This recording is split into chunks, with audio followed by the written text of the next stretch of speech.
জান্নাতুল ফেরদৌস বৈশাখী। বৈশাখী মানে ডাকনাম হচ্ছে বৈশাখী। হ্যাঁ। বর্তমানে বয়স কত? 16 বছর। 16 বছর বয়সে আপনি তো মানে তোমাকে আমি তুমি করেই বলবো, যেহেতু তুমি আমার বয়সে অনেক ছোট। হ্যাঁ। তো এইরকম একটা বয়সে আসলে জীবন গল্প বলা, কী বা জীবন গল্প, কেনই বা আসলে ও আমাদের আজকে লাখ লাখ মানুষের মুখোমুখি হয়েছে, সেগুলো নিয়ে কথা নিশ্চয়ই হবে।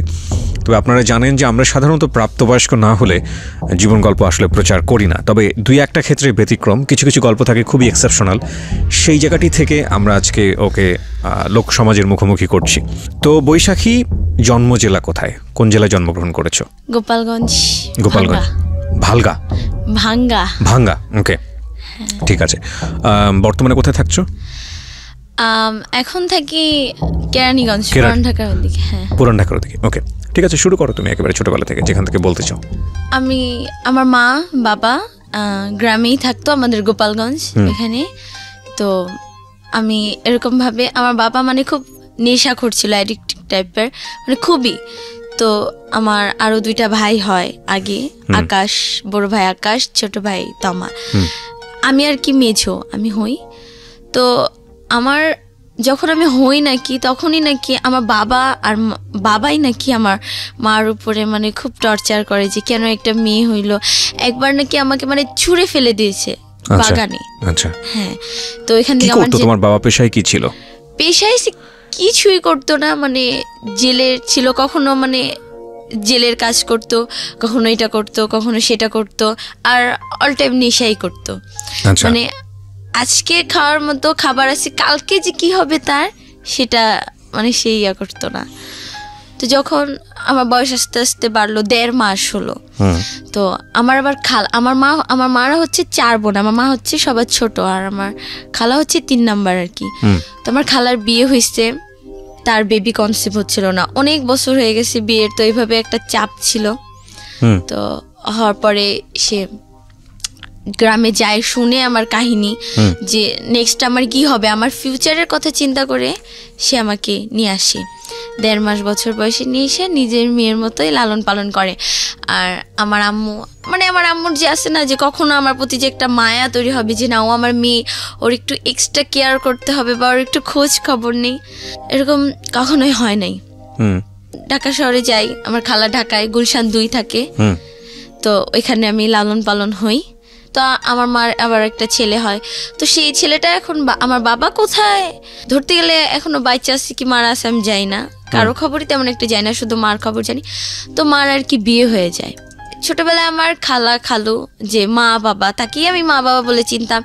তো আমাকে খুব আদর করতো, মানে আমি কিছু একটা মুখে বলার আগে, আমি খুব শৌখিন, কিন্তু মুখে বলার আগে মানে আমাকে সেটা এনে দেওয়ার জন্য সবসময় ট্রাই করতো।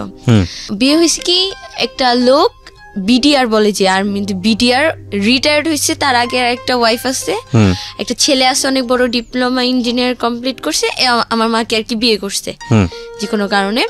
তো ওই ঘরে এখন একটা মেয়ে আছে, নাম সাদিয়া, 10-11 বছর বয়স। গ্রামের বাড়িতে যখন বেড়াতে গেলাম, তো যাওয়ার পর এখানে আমাকে অনেকেই আমার খালাকে মানে বলতো আমাকে যে এখনো ওকে রাখছো বা এখনো ওকে পালতেছো, তোমার এখনো বাচ্চা হয় নাই। তো আমি এগুলা জাস্ট কেয়ার করতাম না, মানে বুঝতামই না কেয়ার কি, বুঝতামই না যে কি। তো আমাকেও জিজ্ঞেস করতো যে তুমি কি ওনাকে এখনো মা বলতেছো বা এখনো মা বলে ডাকো? তো আমি বলছি ডাকবো না, কাকে ডাকবো, আপনাকে, ওনাকে না মা বলে ডাকলে।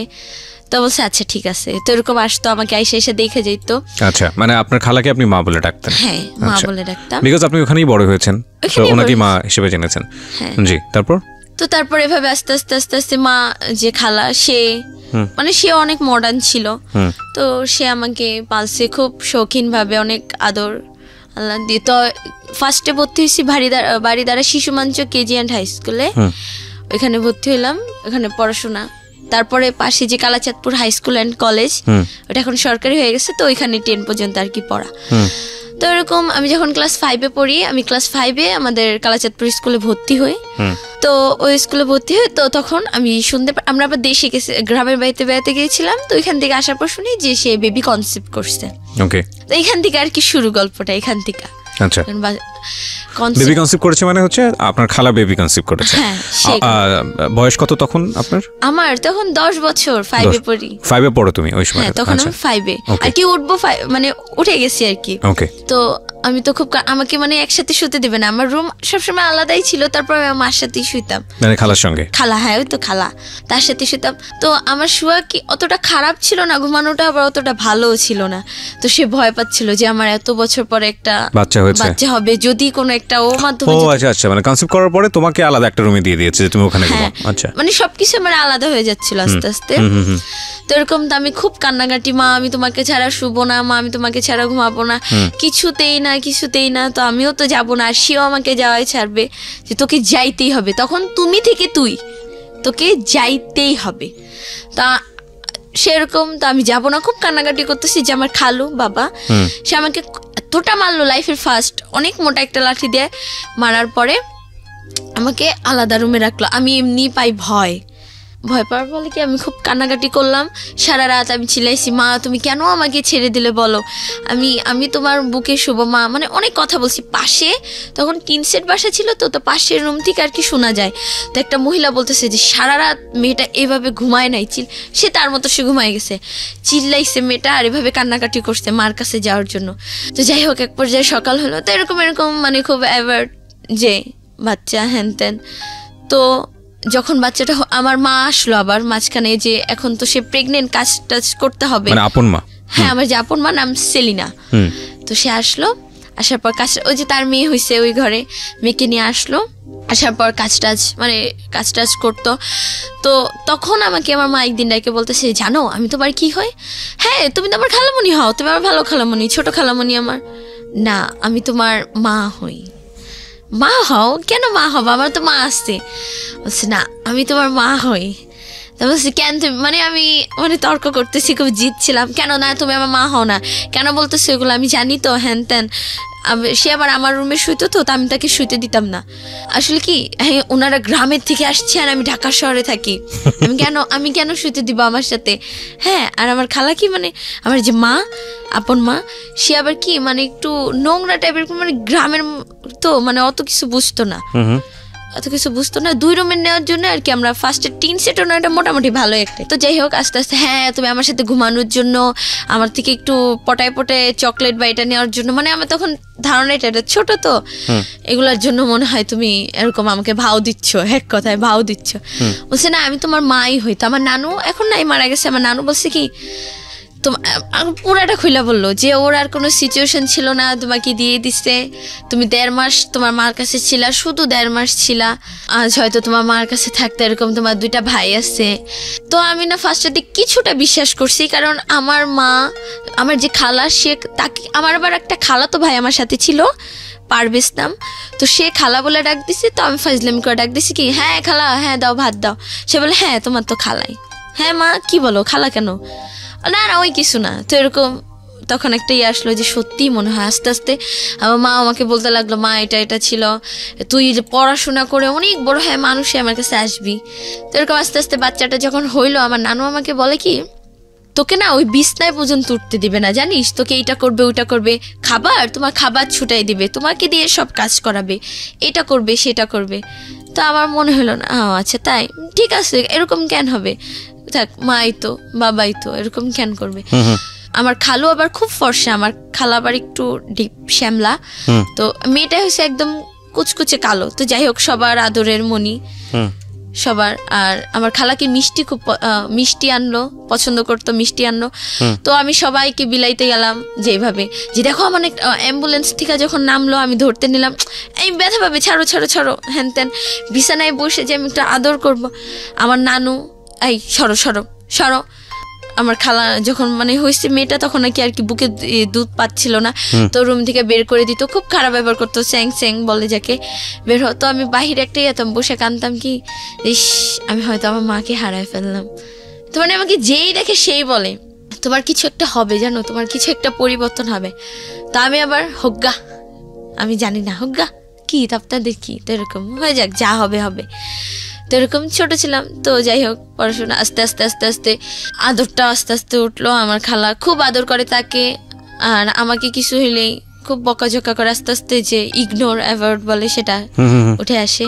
তো খালুর আবার কি বলতেছে যে গুলশানে এমনি যখন বেবিটা হইলো মানে উড়াধুরা খরচ করছে সে, মনে হয় 2-3 মন খালি, মানে এলাকার সবাই মানে মিষ্টি পাইছে। বিয়ের কত বছর পরে এরকম আপনার বাচ্চাটা হয়েছে ওনার 20 বছর পরে। ও ওকে, আচ্ছা। তো সেই জন্যই বেশি খুশি ছিল আর কি। হ্যাঁ বেশি, মানে অনেক খুশি, শুধু খুশি না অনেক খুশি ছিল। তো আস্তে আস্তে আমি স্কুলে যাই। আমার তখন আমি ক্লাস 5-এ পড়ি। তখন আমার একটা ফ্রেন্ড ছিল স্বর্ণা, শিপা আর মিম এখনো আসছে। ওরা বলতেছে হে তোর বোন হয়েছে, হ্যান ত্যান, সব শেষ। এই যে মনে কর তোর আদর গুলো, কেন আদর যাবে, আমার বোনকে কত আদর করবো আমি। বলছি তুই তো জানিস সব। হ্যাঁ জানি সব। তো বলে কি এক কাজ কর, তোর তো খুব কষ্ট। আমি বলছি কই, তখন আবার কষ্টের ইয়াগুলো চলে আসতেছে যে একটু টর্চারের শিকার হচ্ছি। তো বলছে তোর তো খুব কষ্ট, তুই এক কাজ কর, তুই না সিগারেট খা। আস্তে আস্তে আমাকে ড্রাগে নিয়ে যায়, তুই না সিগারেট খা, স্মোকটা একটু ট্রাই কর। আমি বলছি না রে। তো ও যখন খাইছে, ও আবার স্বর্ণা মেয়েটা যে, তো আবার রিলেশন করতো, ভাইগাও গেছে অবশ্য, মানে পালাই চলে। তো ও আবার রিলেশন করতো, মানে বেশ একটা ভালো ছিল না, মানে ফিজিক্যাল করতো হ্যান ত্যান। তো ও যখন খায় তুই খুব কাশে, দোস্ত তোর কি খুব প্রবলেম হয়? হ্যাঁ খুব কাশি হয়। না রে আমি না খাবো না। আরও যখন খাই তো ওর সাথে স্মেলটা থাকতো, না রে মা বুঝে যাবে বা খালা বুঝে যাবে, খবর আছে, না খাবো না, আচ্ছা খাইলাম না। তো যাই হোক এরকম বলতো যে তোকে তো এমন করে, তুই তাহলে কি করবি? আমি বলছি কি করবো, এখানেই থাকবো, একদিন তো আদর করবে।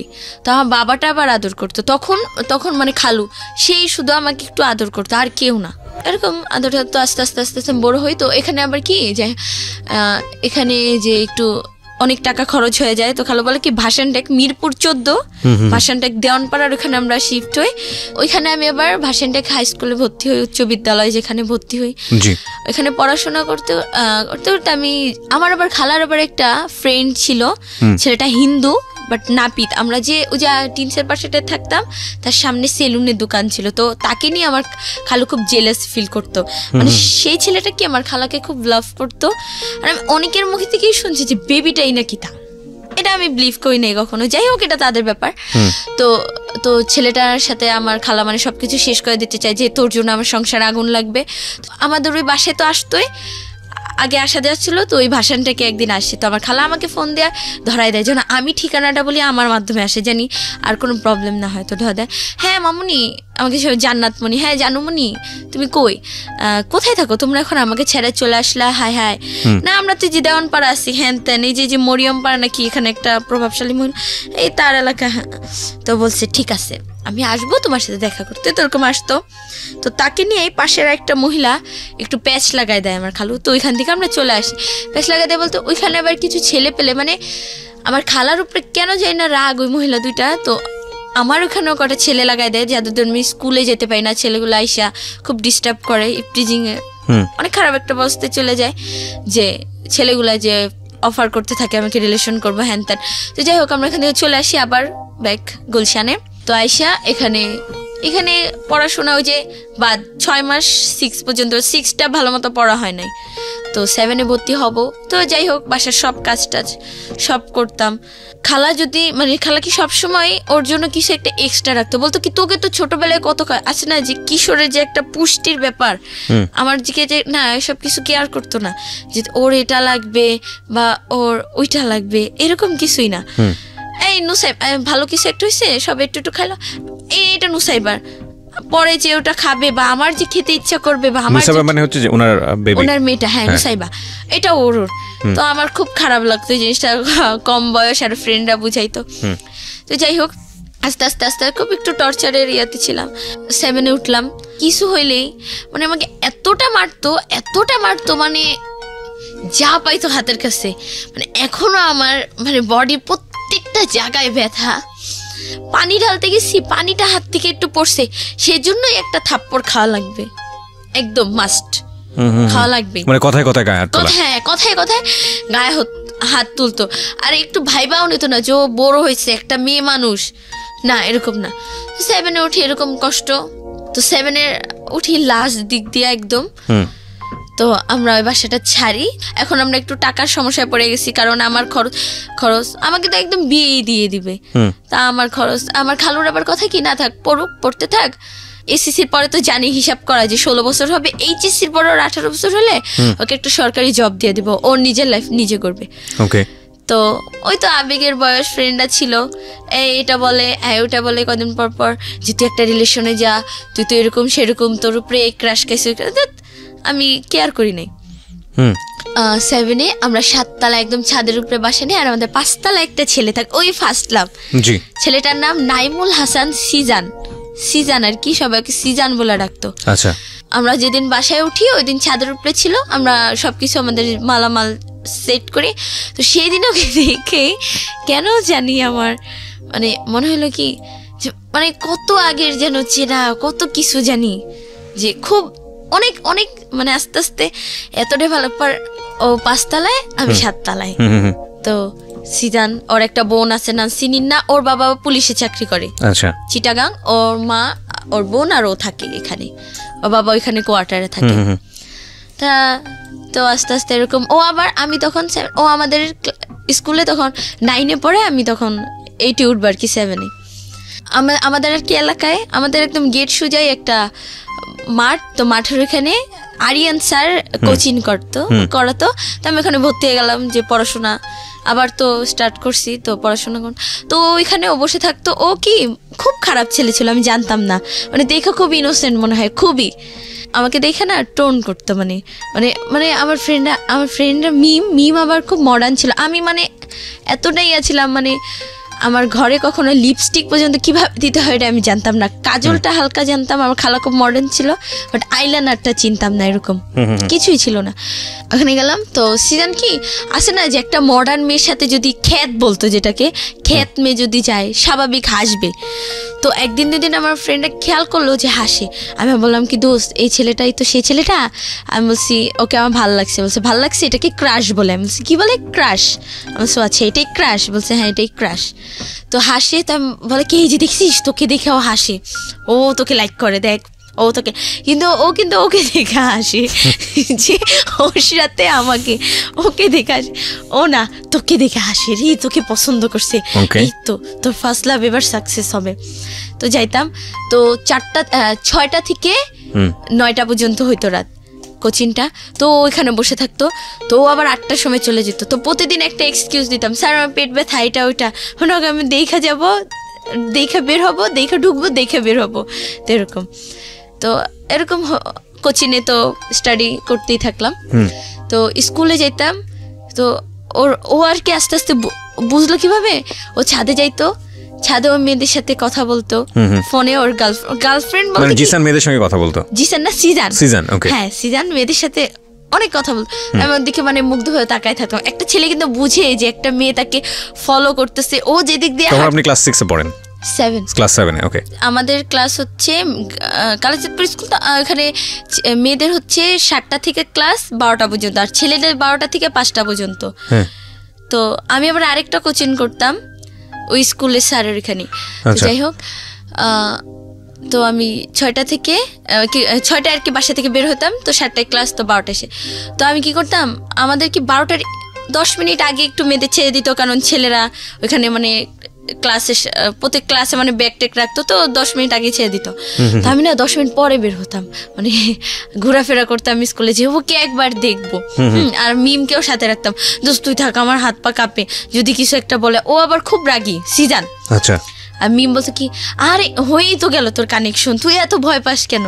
ও আচ্ছা ঠিক আছে। তো তো আবার বলতেছি কি আমি আবার স্কার্ফ বানতাম, এই তুই না আর হিজাব বানবি না কেন? না তুই চুলে এখন একটু স্টাইল দিবি। তো ঠিক আছে দিব। তো কিভাবে দিব, কিভাবে চুল বানবো? প্রতিদিন আমি কি করতাম, আমার আবার একই বাসায় থাকতাম, তো মিম আর আমি, মিম আবার আমাদের বাসায়। তো হ্যাঁ, কিভাবে প্রতিদিন স্কুল ড্রেসটা পরে বাস চিরুনি আর ব্যান্ড নিয়ে আমি ওর কাছে যেতাম, আমাকে একটু স্টাইলিশ ভাবে বেঁধে দিত। হ্যাঁ, আর এখন মুখে একটু পাউডার দিয়ে দিত, যে না বাবা এখন আর আগের মতো খ্যাত থাকলে চলবে না, এখন তোমাকে একটু মডার্ন হইতে হবে। তো ঠিক আছে। তো ও ছাদে যায়, তো আমি তাকাই থাকি, হ্যান করি ত্যান করি। তো আস্তে আস্তে না ছেলেটা বুঝতে পারলো, হ্যাঁ বুঝতে পারে না, আরো হাসে। এখন আমাকে দিয়ে মানে একটু কথা বলে, যে এই মেয়ে, আর ওর ফ্রেন্ডরা আমাকে দেখলেই, নাইম আর সোহান 2টা ফ্রেন্ড ওর, তো এই সিজান, মানে আমি ঢুকবো স্কুলে দেখা হইলো বা কোচিংয়ে যাচ্ছে, আমাকে দেখে ওই সিজান মানে ডাকতেছি কিন্তু আমাকে রেডিকেটেড করে, বাট ওকে আমি যখন দেখাতাম এই সিজান মানে হ্যাঁ দোস্ত ভালো আছো, মানে ওর দিকে ইয়া করতাম, কি হলো ব্যাপারটা আমাকে টিচ করতেছে না। তো এরকম আমি 8-এ উঠলাম, 7 থেকে 8-এ উঠলাম। তো ওঠার পরে 10-এ না 9-এ উঠলে তো খেয়াল নাই। তো ওই যে 1 বছর তো শেষ করে দিলাম, প্রেমে বলতেই পারলাম না কখনো। তো মিমকে বলে কি মিম দোস্ত ওকে তো একটু বলা উচিত, বলবি ও তো মাঠে থাকে হ্যান থাকে, তোর তো ফোন নাই, ফোন তখন আবার খালো আবার স্মার্টফোন একটা কিনছে। তো বলে কি তোর কি FB আইডি আছে? আমি বলি FB কি আবার, FB কি? বলে কি ফোন মানে ওটা একটা সোশ্যাল নেটওয়ার্ক, ওইটা আবার কি? বলে কি ফেসবুক। ফেসবুক, হ্যাঁ ফেসবুকের নাম শুনছি। তো FB কি? আরে বাবা ওইটা সংক্ষিপ্ত রূপ। আমি বলছি ও আচ্ছা। বলে আইডি আছে? আমি বলছি এইসব কি? মানে তোর নামে একটা আইডি, হ্যান তেন বুঝাই দিল যে এটা এরকম আইডি। তো বলছি না। তো আমার খালার ছোট ফোনটা আবার চালান যেত বাটন। তো এখানে জান্নাত মনি দিয়ে জাস্ট একটা আইডি খুলে দিল, ওকে রিকোয়েস্ট পাঠাইলাম, ওর আইডি নাইমুল হাসান সিজান। তো পাঠাইলাম, ও অ্যাকসেপ্ট করে নাই, ও কারণ এখানে কোনো পিক ছিল না আমার, তাই ফেক আইডি মনে করে অ্যাকসেপ্ট করে। তো এরকম বলবো আর বলা হয় না। ওই আমি আবার মাঝখান দিয়ে শুনতে পারলাম যে সিজান নাকি এতটাই খারাপ একটা ছেলে ছিল। আমি সিজান পাগলের মতো ভালোবাসতাম, পাগলের মতো। মানে ও আমার আবার একটা কোচিং হলো 4টা থেকে 6টা পর্যন্ত, ও কখন নামবে আমি ওরকম দাঁড়ায় থাকতাম সিঁড়িতে, একাধারে দাঁড়ায় থাকতাম, ওর সাথে দেখা করব, ওর সাথে একটু কথা বলবো, শুধু একটু কথা বলবো ওর সাথে, ব্যাস এরকম। তো একদিন ও আমাকে মাঠে সবার সামনে মানে, আর ও সিজান ছেলেটা কি খুব গালাগালি করতো, মানে খুব আমার মাকে নিয়ে বাবাকে নিয়ে মানে খুব বিশ্রী ভাষায় গালাগালি করতো। তুমি জানলে কিভাবে তোমাকে গালাগালি করতো তোমার মা? আমি পাশ দিয়ে দাঁড়ায় আছি, ও পাশ দিয়ে যাবে আর গালাগালি করতে মনে হয় কি আমার কানে শুনাই যাবে আমাকে বলতে আবার যাচ্ছি। কেমন লাগে ওরে, ও কোনোদিন ওদের বাসায় কি আয়না নাই, ওকে কোনোদিন আয়না দেখে নাই। তো তোমাকে গালিগালাজ করছে কেন? মানে তোমাকেও পছন্দ করে না? পছন্দ করে না, বাট তুমি ওকে পছন্দ করতে খুবই। আচ্ছা আচ্ছা। ও বাই দ্য ওয়ে প্রিয় শ্রোতা, ও খুব অল্প বয়সী, ওর মতো করে গল্প বলছে, আপনারা বুঝতেই পারছেন। ঠিক আছে, হ্যাঁ বলো তারপর।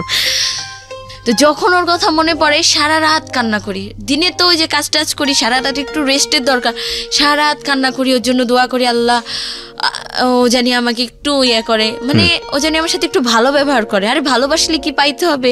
আরে তো এর মাঝখানে আবার শুনতেছি FM, খালার ফোন রাত্রে চার্জে দেয়, ওই চুপি নিয়ে জীবন গল্প, ভালোবাসার বাংলাদেশ, বি পজিটিভ, হ্যান ত্যান শুনতেছি। তো শুনতে এখানে যে আসে মেয়েরা বলে, তো কেউ বলে যায় না যে ভালোবাসলে কি পাইতে হবে, ও ভালো থাকো। তো এই যে FM এর ভূত ঢুকছে, এই ভালোবাসলে কি পাইতে হবে, ওই ডায়লগ গুলো মনে আসছে। কোন ক্লাসে তখন তুমি? ক্লাস 10-এ? না আমি ক্লাস 8-এ। তখন ক্লাস 8-এ? হ্যাঁ। তো এরকম খুব গালাগালি করতো, মানে আর ও কি বলে নেশা করতো, ওই ছেলেটাও নেশা করতো। ওর সঙ্গে কি তখন তোমার কথা হতো, ফোনে কথা হতো? আর কোনোদিন আমার দিকে মানে ভালো মতো কথা বলে নাই 2 মিনিট। তো জানতো যে তুমি ওকে পছন্দ করো, সে কারণে তোমাকে গালিগালাজ করতো? হ্যাঁ, ওকে, খুব ভালোবাসতাম ওকে। আর আমার ফ্রেন্ডরা, মিম বাদে আমার ফ্রেন্ডরা মানে আমার আবার একটা বেস্ট ফ্রেন্ড হয় নাম রোজ। তো যাই হোক, ওরা আমাকে এই তোকে এটা করতে হবে না রে, এখন পারবো না, ভালো লাগতেছে, এই সিজানের কসম, আচ্ছা ঠিক আছে কি করতে হবে বল, আমি করতেছি। হ্যাঁ, কারো টাকা লাগবে বা কারো একটা হেল্প, আমি আবার কি একটু গুন্ডা টাইপের, মানে সিজানের কাছে আমি নরম, মানে আর বাসায় আর আমাকে কোনো ছেলে যদি টিচ করতো আমি রাস্তার মধ্যেই মাইরা বসতাম, হ্যান ত্যান, তো আমাকে নিয়ে যেত ওরা সেফটির জন্য। না রে দোষ আজকে যাবো না, সিজানের কসম, আচ্ছা ঠিক আছে বল কোথায় যাইতে হয়, আমি যাচ্ছি, সব জায়গায় যাবো, যাচ্ছি। তো এই বলে আমাকে সিগারেটও খাওয়াইছে। আমার একটা ফ্রেন্ড, ওই যে ওই মেয়েটার নাম ছিল কি শিউলি টাইপের, তো ওই মেয়েটা, সিজানের কসম তুমি একবার একটা টান দাও, ঠিক আছে আর কিছু খাইতে হবে, দাও না, খাচ্ছি।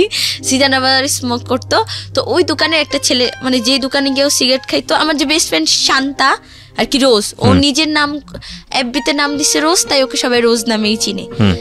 মেয়েটা অবশ্য অনেক ভালো, তো আমার সাথে ওর বেস্ট ফ্রেন্ড হয়ে মানে খুব ক্লোজ হয়ে যায় আমরা একে অপর। তো ওকে আমি বলি, তো রোজ তখন আমার ওই আইডিটা আমি ডিএক্টিভেট করে দিই, আইডি যার জন্য খুলছি সেই অ্যাকসেপ্ট করে না, ডিলিট করে দেয়। তো ওই আইডি আমি দিয়ে কী করবো, ডিএক্টিভেট করে দিচ্ছি। তো রোজ খুলা বলতেছে, জানো আমার ফ্রেন্ড আছে জান্নাত, তোমাকে অনেক ভালোবাসে সিজান, জানো তোমার কথা ওর কথা ক্লাসে সবাই বলতেছে, তার বয়ফ্রেন্ডের কথা, খারাপ তো লাগেই যে আমার বয়ফ্রেন্ড আজকে আমাকে এইটা দিচ্ছে, বা ডোন্ট মাইন্ড আমাকে আজকে কিস করছে বা হার্ট করছে, ওর সাথে হাতে হাত ধরে আমি আজকে ঘুরতে গেছি এই জায়গায়, এটা ওইটা। তো আমাকে জিজ্ঞেস করে কিরে বৈশাখী, আমাকে আবার বৈশাখী বলতো কেন, আমার পহেলা বৈশাখীর দিন জন্ম। তো একজন দুজনে এই দোস্ত তোকে না আজকে থেকে বৈশাখী রাখবো, তো এখন বৈশাখী নামেই চিনে সবাই, জান্নাতুল ফেরদৌস একটা নাম আছে। তো বৈশাখী তোর সিজান কি করছে? তো আমি ক্লাসের মধ্যেই মানে এত জোরে জোরে চিল্লায় কান্না করতাম, মানে সবাই বলতো ওই ছেলেটা কি এগুলা বুঝতে পারে না, সিজান সিজান বলা কান্না করতাম, সিজান সিজান বলা, মানে এতটাই পাগল হয়ে গেছিলাম। তো রোজ বলতো এরকম এরকম মতো তোমাকে অনেক ভালোবাসে। বলছে কি দেখো আমি ভালো না, আমি ওকে বলো যদি আমার সাথে ফিজিক্যাল কিছু একটা করে তাহলে আমি ওকে মাইনা নেব। বলছে ও তো এরকম মেয়ে না, আর তুমি ওকে জিজ্ঞেস করে দেখো, ও ফিজিক্যালের মানেই বুঝে না, তোমাকে জিজ্ঞেস করে দেখো। সিজন বলেছে এটা, হ্যাঁ আর রোজ হচ্ছে হলো তোমার হয়ে সিজনকে এই ধরনের কথা বলেছে না, মানে বলছে যে যে মানে আমার সাপোর্ট নিয়ে বলছে যে তোমাকে লাভ করে। হ্যাঁ বুঝতে পারছি, মানে কি বলে হচ্ছে মিডল ম্যানের ভূমিকায় আছে আর কি। তারপর আর ওকে দেখলে অটোমেটিক আমার মানে একটা ছেলেকে মারবো বা একটা ইয়াতে আসছি যেমন ফ্রেন্ডকে, ওকে দেখলে দোষ আজকে না হবে না, বাদ দে সবকিছু শেষ আজকে, এই সিজানের কসম, ঠিক আছে ওকে ওভারটেক করি তারপর আমি যাচ্ছি, ও আমার সামনে থেকে যাক, তারপর মাইরা দে মনে, ভাই ঠিক আছে ঠিক আছে। যেরকম আস্তে আস্তে আস্তে আস্তে ছেলেটা, তো আমি 9-এ উঠি, এইটি আবার রেজাল্ট কি ওই পড়াশোনা মানে পড়াশোনা একদম গোল্লায় যায় আমার, পাই 3.50 জিএসসি-তে। আমার খালু তো খোটা, তোকে তোকে এত ইয়া করলাম হ্যান ত্যান, এ প্লাস পাইছে, এ গোল্ডেন এ প্লাস পাইছে, এ 4 পয়েন্টের পাইছে, তুই এত কম কেন পাইলি, আরো মার এই সে। আর সে হলো কি একজন যে বলবে আমি পড়তে পারতেছি না, এটা হয়তো আমার ব্যর্থতা, কিন্তু না তোকে একদম সমাজ কি বললো সেটা, যে এই আপনার মেয়ে এটা কেন করলো, আহারে আমার মেয়ে তো এটা করছে, কেন কেন আপনার মেয়ে কেন ভালো ইয়া পাইলো না, তো এটা নিয়ে আমাকে মারতো। তো যাই হোক 9-এ উঠলাম, তো আমি এসব কেয়ার করি না, পেয়ার কিয়া তো ডার না কিয়া, ভালোবাসতাম। সিজান করলাম, তো সিজান আমাকে, আমি আবার পরে যে এফএম শুনতাম, যে আপনাদের ইয়াটা তো শুনতামই, তো শুনতে শুনতে এখন আমার খালা কি বুঝে গেছে যে আমি রাত্রে ফোন ইউজ করতেছি, ফোন আমি কথা বলি না বাট এফএম শুনি। তো এরকম আর ফোন দেয় না, এমন জায়গায় লুকায় রাখে ফোন, আমি মানে ওই যে বালিশের নিচ টিচ চেক করে, তার বডি চেক করে আমি ফোন পাইতাম না, আল্লাহ জানে ফোন করে রাখতো। তো ফ্রেন্ড আমার আবার শান্তা কি ওর আবার একটু ফ্রিডম বেশি ছিল, ওর বোন আবার একটু মডেল টাইপের, তো ফোন ইউজ করতে স্মার্টফোন। ও আবার এফবিতে একটা ভাই বানায়, নাম নাইম ছেলেটার। তো তখন নাইম নামে ও নাকি ফেসবুকে ভাই বানাইছে, হ্যাঁ ছেলেটাকে, নাইম রংপুর থাকে। তো নাইম ছেলেটা, হে আমার না একটা ভাইয়া হয়েছে জানিস, তোকে তো সিজান এত অ্যাভয়েড করে, 2 বছর এমনিই চলে গেছে, এত অ্যাভয়েড করে, তুই একটু ভাইবা দেখ, তুই দেখ ভাইয়াটা খুব সুন্দর, ভাইয়ার গার্লফ্রেন্ড নাই, ছিল ব্রেকআপ হয়ে গেছে, নাম ঐশী, ওর নামও ছিল জান্নাতুল ফেরদৌস, কিন্তু ঐশী আর আমার বৈশাখী। তোমার কি লেখাপড়া করতে না, সারাদিন এগুলো নিয়ে কথাবার্তা বলতে? তো নাইম ছেলেটার সাথে আমার রিলেশনটা করাই দেয় বলতে কি, তুই দেখ তোর সিরিয়াস হওয়া লাগবে না, ভাইয়াটা সিরিয়াস হবে, তোর তো এত সমস্যা, ভাইয়াটা তোর খরচ দিবে, লাগলে তোকে ভাগাই নিয়ে বিয়েও করবে বাবা, তারপরও তুই দেখ কি হয়।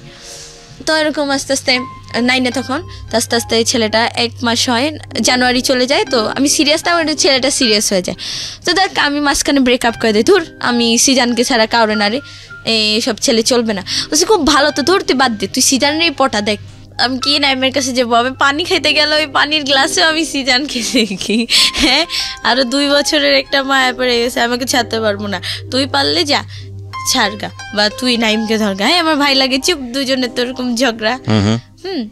শান্তার বাড়িও হচ্ছে আমাদের গোপালগঞ্জ ওদিকেই, তো যাই হোক দেশীয় আরো ফ্রেন্ডশিপ। তো এখন ফোন দিচ্ছে না, এখন নাইমও বলতেছে না, আচ্ছা বল কি, আচ্ছা ঠিক আছে তোর এফবি চ্যানেল লাগবে না, বল তুই স্মার্ট হবি না। তো শান্তা আবার আমার বলে কি, ওর বোন আবার বাইরে, মানে ওদের ফ্যামিলি অবস্থা অনেক ভালো, অনেক মা বোন সবাই বড় লোক খুবই। তো ফাউন্ডেশন বের করে, এটা দোষ এটার নাম কি ফাউন্ডেশন, আচ্ছা এটার নাম কি আইলাইনার, ও আচ্ছা লিপস্টিকও আমি লিপস্টিক বলতাম না, লিপস্টিক বলতাম, তো লাইক তো বুঝলাম না এটা লিপস্টিক হবে, এটা ব্লাশ অন, এটা শেড, এগুলো দিয়ে কি করে, যে এগুলো দিয়ে এরকম সাজে, তুই সাজে যাবি সিজানের সামনে, দেখবি ও তোকে ও ডিসিশন চেঞ্জ করে ফেলবে, 2 বছরে যেটা না হয়েছে এই বছরে সেটা হবে। একদিন একটু সাজাই দে না, সাজাই দিল, মানে মাশাল্লাহ, মানে সেদিন আমাকে এত সুন্দর লাগতেছে, মানে ওই যে কখনো সাজি নাই। আয়নার সামনে গিয়ে বলি, আয়নার সামনে গিয়ে আমি বলতেছি কি, হ্যাঁ জান্নাত, হ্যাঁ এখন তুমি পারফেক্ট সিজনের জন্য, এখন তুমি পারফেক্ট। হ্যাঁ, আর সিজান সেজে আবার বলতেছি, হে জান্নাত তুমি তো জলপরি ছিল, আমি তো বুঝতে পারি নাই তুমি এত সুন্দর। হ্যাঁ তো ঠিক আছে, আমি সব ভণ্ডামি বাদ যাও, আজকে থেকে শুধু জান্নাতি। হ্যাঁ, পিছন ফিরে বলে কি দোস্ত যদি এটা না হয়, বলছে এটা না হলে নাই, তুই আর আসবি না বা ওকে তুই ভুলে যাবি। আমি না পারবো না রে। কয় এরপরে ঠিক আছে, যদি সিজান তোকে পছন্দ না করে, তুই যদি ওর নাম নেস তা আমি তোকে গুলি করব বা ওকে গুলি করবো। আমি বলছি দোস্ত দাঁড়াও, গুলিটা তুমি আমাকে মারবা, বলে কি তা ওকে গুলি মারবা আর তোকে জুতা দিয়ে পিটাবো। আর ক্লাসে আর এখন থেকে তো এরকম এত স্মার্ট হয়ে গেছি, মানে চুল আমার খুব বড় আর খুব কোকড়া ছিল, তো আস্তে আস্তে চুলের যত্ন নিচ্ছি। হ্যাঁ, মানে এটা করছি, ফেসিয়াল করব, এটা করব, এই দুধ দিয়ে, দুধের সর দিয়ে, লেবুর রস দিয়ে, আটা চিনি এটা দিয়ে মুখে মাখি। আমার কালার তো কি রে, ওর কি হলো? হ্যাঁ, চুলের কালার কিনে আনছি, চুলের কালার করছি, চুলে সেই একটা হাইফাই অবস্থা। তো আস্তে আস্তে সিজান একটু ভাবলো কি রে ওর কি হলো, বাতাস টাতাস লাগছে নাকি সবাই। তো ক্লাসে যাই ওরকম কান্না করি, সিজান সিজান, আর দেখি কি আমি মাথা নিচু করে সিজান সিজান করে কান্না করতেছি, উঠে দেখি কি সবার হাতে জুতা, নাহলে সবার হাতে স্কেল। তোকে আজকে মেরেই ফেলবো, তুই কেন সিজানের নাম বলিস, ওকে তোকে ভুলতেই হবে। ভুলতে তো পারতেছি না, দূর মিয়া তোরা ভুল গা যা। তো ক্লাস 9-এ 13ই ফেব্রুয়ারিতে আমি ফোন কিনি। ফোন কিনি কি, ওইখানে আবার তো কমিশনার জাকির হোসেন বাবুল, সে আমাকে ভাগ্নি বানায়, তাই জান্নাত তুই আজকে থেকে আমার ভাগ্নি। আর মাধুর্যন আমার একটা ফ্রেন্ড ছিল, তো মাধুর্য, শান্তা, ওই যে রোজ, আর আমি বসে কি এই 3 জন ক্লোজ ফ্রেন্ড হয়ে গেলাম। যেখানে যাই 3 জন, ওয়াশরুমে গেলেও 3 জন, সব জায়গায় 3 জন। ক্লাসে একজন বই না আনলেও 3 জন যারাই যেতাম, আর 2 জনের বই হয়তো অন্য কাউকে দিয়ে দিতাম বা লুকানো থাকতো, এরকম এত ক্লোজ ছিলাম। তা আমিও টাকা নিলাম, মামা ফোন কিনবো, 8-9 হাজার টাকা নিলাম, সুন্দর একটা স্যামসাং ফোন কিনলাম। যা আজকে থেকে আমারও একটা FB ID হবে পার্সোনাল, আমিও FM শুনবো, হ্যাঁ মন দিয়ে শুনবো। তো যাই হোক, ফোন FB ID খুললাম। ওই যে বললাম না যে মাঝখানে আগে বলছিলাম যে সিজান যে দোকান থেকে সিগারেট খাইতো, সেই যে দোকান থেকে ও সিগারেট খাইতো, তো ওইখানে একটা ছেলেকে আমি থ্রেট দিলাম, মানে খুব মারলাম, রাস্তাতে দোকান থেকে বের করে না, তুই কেন ওর কাছে সিগারেট বেচিস। হ্যাঁ আপু আজব তো, আমি হলাম দোকানদার মানুষ, আমি বেচবো বা এই করবো, আমার থেকে কিনতে আসে কেন কেন। তো যাই হোক, আস্তে আস্তে ও তো 1-2 দিন নিয়ে গেলাম। তো যেদিন মারলাম সেদিনই নাকি কত বেহায়া ও আমার বান্ধবী শান্তার উপরে ক্রাশ খায়, ওকে মারি আর ওর দিকে তাকাই থাকি, ওকে মারি আর তাকাই। তো যাই হোক, ক্রাশ খেলো তো শান্তা, আর আমি কি করলাম, ওই সিজান আসতো সিগারেট নিয়ে যেত, তারপর আমরা ঢুকতাম, এই কয়টা নিছি। তো ওই শান্তার উপরে যখন ক্রাশ খেলো, ক্রাশ বলে আর কি, যাকে লাভ করে নাকি ফেললো, ওই ছেলেটার নাম ছিল রাকিব। শান্তার উপরে ক্রাশ খাওয়ার পরে তো আমাকে পটাইতে হবে, শান্তা পর্যন্ত যাওয়ার আগে আগে বৈশাখীর কাছে আসতে হবে। হ্যাঁ আপনি না আজকে থেকে আমার বড় বোন, মারছেন বড় বোন তো শাসন করবে ভুল হইলে, ঠিক আছে আপু আপনি আজকে থেকে আমার বড় বোন, আমি সিজান ভাইয়াকে একটু ম্যানেজ করে দেবো, জানি আপনার লাইনটা মানে হয়ে যায়, সেটেল হয়ে যায়। তো ঠিক আছে, তো ছেলেটা তার 13ই ফেব্রুয়ারি, হ্যাঁ না ওইটা হয়েছিল 8 না 9 ফেব্রুয়ারি। তো 13ই ফেব্রুয়ারি ফোনটা কিনে নিয়ে আসতেছি, তো ওই ছেলেটা আমাকে একটা শপিং গিফট দিল। আপু এটা না আপনার গিফট। কি এটা কি আছে দেখি, অনেক সুন্দর একটা ড্রেস, গ্রাউন্ড টাইপের যে শর্ট গ্রাউন্ডগুলো, ওইটা একটা গিফট করলো আমাকে। তারপরে দিল, তো আপনি এটা কালকে 14ই ফেব্রুয়ারি এটা পরে আপনি ঘুরবেন। ওকে ঘুরবো, প্রবলেম নাই, আপনি যা বলেন তাই। ও মা আরো কিটক্যাট দেয়, চকলেট দেয় শান্তাকে পটাইতে। যাই হোক, শান্তা পাত্তা দেয় না, দোকানদার ছেলে, শান্তার নজর হলো খুব ভাই, ও আবার রিলেশন করতো অনেকগুলা, ও এরকম একটা ছেলেকে ভালো। যাই হোক, তো এভাবে আস্তে আস্তে পরেও 14ই ফেব্রুয়ারিতে গেলাম, হ্যাঁ মাধুর্যর বাসায় গেলাম আমরা, সারাদিন অনেক মজা। বাবুল কমিশনার মা বাবা তার আগের দিন 5,000 টাকা দেয়, তো ওই 5,000 টাকা খালাকে নিয়ে দেয়। তো সে খুব খুশি, আমাকে একা একা ছেড়ে দিচ্ছে, আমি হাতে জিলে দিয়ে ঘুরে আসি। তো ফ্রেন্ডরা 3 ফ্রেন্ড মিলে ঘুরি, 2 জনে মানে 3 জনে, সরি 3 জনে ঘুরি। তো এখন দেখি, এখন স্টাইল করি না, হ্যাঁ ওরা আবার একটু শর্ট, বাট মাধুর্য মেয়েটা খুব সুন্দর, বাট ওরা শর্ট, আমি একটু লং ছিলাম। তো 2-3টা ওখানে স্থানীয় ছেলে মানে ক্রাশ খেয়ে গেলো। তো হ্যাঁ আপু, ফোন নাম্বার দেন, না দিয়ে ছাড়বই না। ও ফোন কিনছি আবার, এই ফোন কি তোমার বাবা কিনে দিছে, কেন নাম্বার দিব, সিম কার্ড হ্যান ত্যান, না আপু দেন। আমরা যাই হোক সারাদিন ঘুরলাম, বের হয়েছি সকাল 9টায়, আসছি রাতের 8টায়। খালা তো কিচ্ছু বলবে না, টাকা দিছি, আগের দিন টাকা দিচ্ছি না, কিছু বলে নাই, খালি একটু বলছে তোর যদি কিছু হয়ে যেত বল। আর ফোনটাও তো লুকালুকি মানে লুকিচুপি চালাই, যে কেউ জানে না। ফোনটা অনেক কষ্ট করে চার্জ দিতাম, তার ঘুমাই থাকতো সারা রাত, হাঁটাহাঁটি 2 ঘন্টা চার্জ দেওয়ার পরে আর কি খুলে টিপে ফোন ইউজ করে আবার চার্জ দিয়ে সকালে উঠে খুলে ঘুমাইতাম। তো যাই হোক এই ঘুরলাম ফিরলাম, আমরা রিক্সা দিয়ে যাচ্ছি, আর ছেলে 3টা, ওইখানে আবার 3টা ছেলে বাইকে, আমাদের রিক্সা থামায়া বাইকে ধরে এই নাম্বারটা আপু দিলেন না, নাম্বারটা দিলেন না। পরে এক পর্যায়ে তাদের বাইকের তেল নাকি শেষ হয়ে যেত, আমরা তো 3জন খুব খুশি, হাল্লা বাচ্ছি। ও মা এখন দেখি বাস নিছে, বাস নিয়ে আমরা রিক্সা দিয়ে যাই, ও বাস দিয়ে সে আমাদের আগে দাঁড়ায়, হাই নাম্বারটা তো দিলেন না, এই নাম্বার দিব মানে। তো যাই হোক, তো অনেক মজায় 3টা কাটা। গুলশানের যে নাট রেস্টুরেন্ট, তো এখানে আমরা খাইলাম, আমি ট্রিট দিলাম, আমার কাছে আরও এক্সট্রা 8,000 টাকা ছিল, যে মামার থেকে, মামা টাকা দেন তো কিছু জানি না, টাকা নিতাম মামা থেকে, কমিশনের মামার টাকা নিতাম, ওরাও নিত, 3জনে মিলা যাক খাওয়া দাওয়া করলাম। করার পরে তো যাই হোক ঘুরলাম টুরলাম, সারাদিন আসলাম বাসায়। তো সিদানকে আমি নক দিলাম, তো সিদানের কথা আমার এত খারাপ লাগলো, সিদান আমাকে নাইম ছেলেটা তখন নাকি নাইম ছেলেটা আস্তে আস্তে মানে আমাকে ভুলে যায়, যে থাকা এই মেয়েটা তো সিরিয়াস না, এর সাথে আমি কি কথা বলবো। তো ও আবার একটা মেয়েকে পছন্দ করে, নাম মামতি। মামতি, কিন্তু মামতি মেয়েটার আবার যাই হোক ওকে করতো না, ফ্রেন্ড হিসেবে দেখতো। তো এরকম যাকে আমিও ভাবলাম কি যাকে ও তো ওর বিজি লাইফে আছে, আমিও আমার মতো কোনো প্রবলেম নেই। তো সিজানকে আমি নক দিলাম 14 ফেব্রুয়ারি। সিজান জানো আজকে কি দিন? কি দিন ক সিজান আজকে কি হয় জানো? বিশ্ব ভালোবাসা দিবস, হ্যাপি ভ্যালেন্টাইন্স ডে। আজকে হ্যাপি জুতা দে, তাও কার জন্য জানিস? তোর জন্য। কেন সিজান আমি কি করছি বলো? আমার ওপর মানে সেদিন একদম ওকে জোর জবরদস্তি ফোনে অ্যাপবিতে কি করছি বলো? তোমার আমাকে ভালোবাসতেই হবে, কেন বাসবা না বলো? আমার মধ্যে এখন কি কম আছে বলো? কি কম আছে? বা আমাকে খারাপ অফার দিল, এটা করতে আমি ভাইবা দেখবো, না বাবা আমি এটা করবো না। তখন আবার এটা একটু বুঝি, ফ্রেন্ডদের সাথে চলে না এটা হবে না। তো কয়েকদিন পরে আবার নক দিয়ে বলতেছে, হঠাৎ ওই নক দিয়ে বলতেছে কি একটা ছেলে আছে প্রেম করবা?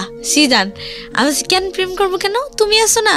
আচ্ছা ধর আমি কেন, আমি কি তোমার সাথে রিলেশন করবো? তোমাকে আমি বউ বানাবো না কি? চিন্তা করো না, এসব চিন্তা করো না। দেখো তা আমি ওকে ও আজে বাজে কথা বলো, নেশা করতো তো আবার আজে বাজে। তো আমাকে একদিন বল কি তুমি এক কাজ করো, ওয়াশরুমে যাও। হ্যাঁ ভয়েস মেসেজ দিচ্ছে রাত্রে, হেডফোন দিয়ে খুব চুপি চুপি এফএম শুনতাম আর চ্যাটিং করতাম। তুমি যাও ওয়াশরুমে, যাও ওয়াশরুমে গিয়ে তোমার ফুল বডির পিকটা তুমি আমাকে তুলে তারপর আমাকে মেসেঞ্জারে সেন্ড কর। আমি বলছি কেন? বলছি কেন আমি দেখবো।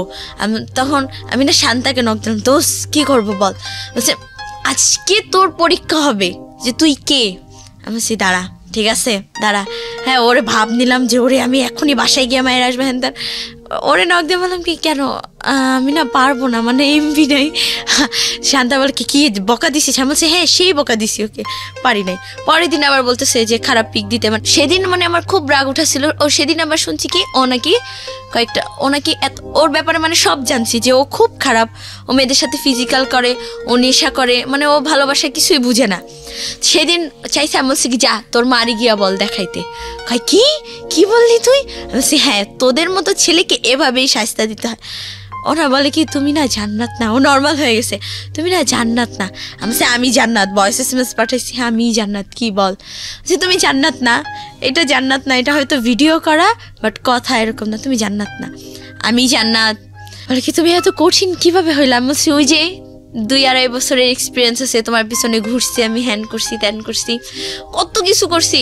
ও আমার কি বলে, বলছে তুই হাত কাইটা গভীরভাবে হাত কাইটা ফ্রেন্ডরা মানে ওর কথা গভীর এইরকম নিচে দিয়ে এরকম মানে মেঝে পড়তো, মানে একটা ব্যথা, এটাও আমি বুঝতাম না। তো যাই হোক এভাবে আস্তে আস্তে সবাই মিলা বুঝালো দেখ তুই ওর একটু ভুলা যা, লাভ নাই, যেখানে মায়া বাড়ায় লাভ নাই সেখান থেকে মায়া কাটাইতে হয়। ফ্রেন্ড একটা ছিল মরিয়ম, সে ওই কোচিনে, শোন সিজানকে এখন তুই আর ভালোবাসিস না, ওকে পাওয়া তোর জিত। ওই যে 2 বছর তোর পিছিয়ে ঘুরছিস, অনেক স্যাক্রিফাইস করছিস, সেজন্য এটা তোর জিত।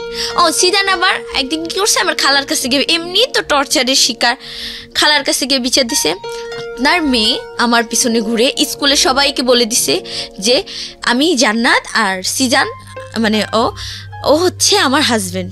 বলে কি আন্টি আমি কবে বিয়ে করলাম বলেন, ও নাকি আমার বউ। সবাই আমাকে দেখলেই জিজ্ঞেস করে ভাইয়া ভাবি কই, হ্যাঁ জান্নাত কই, এরকম করে। তো খালা আরও মারলো।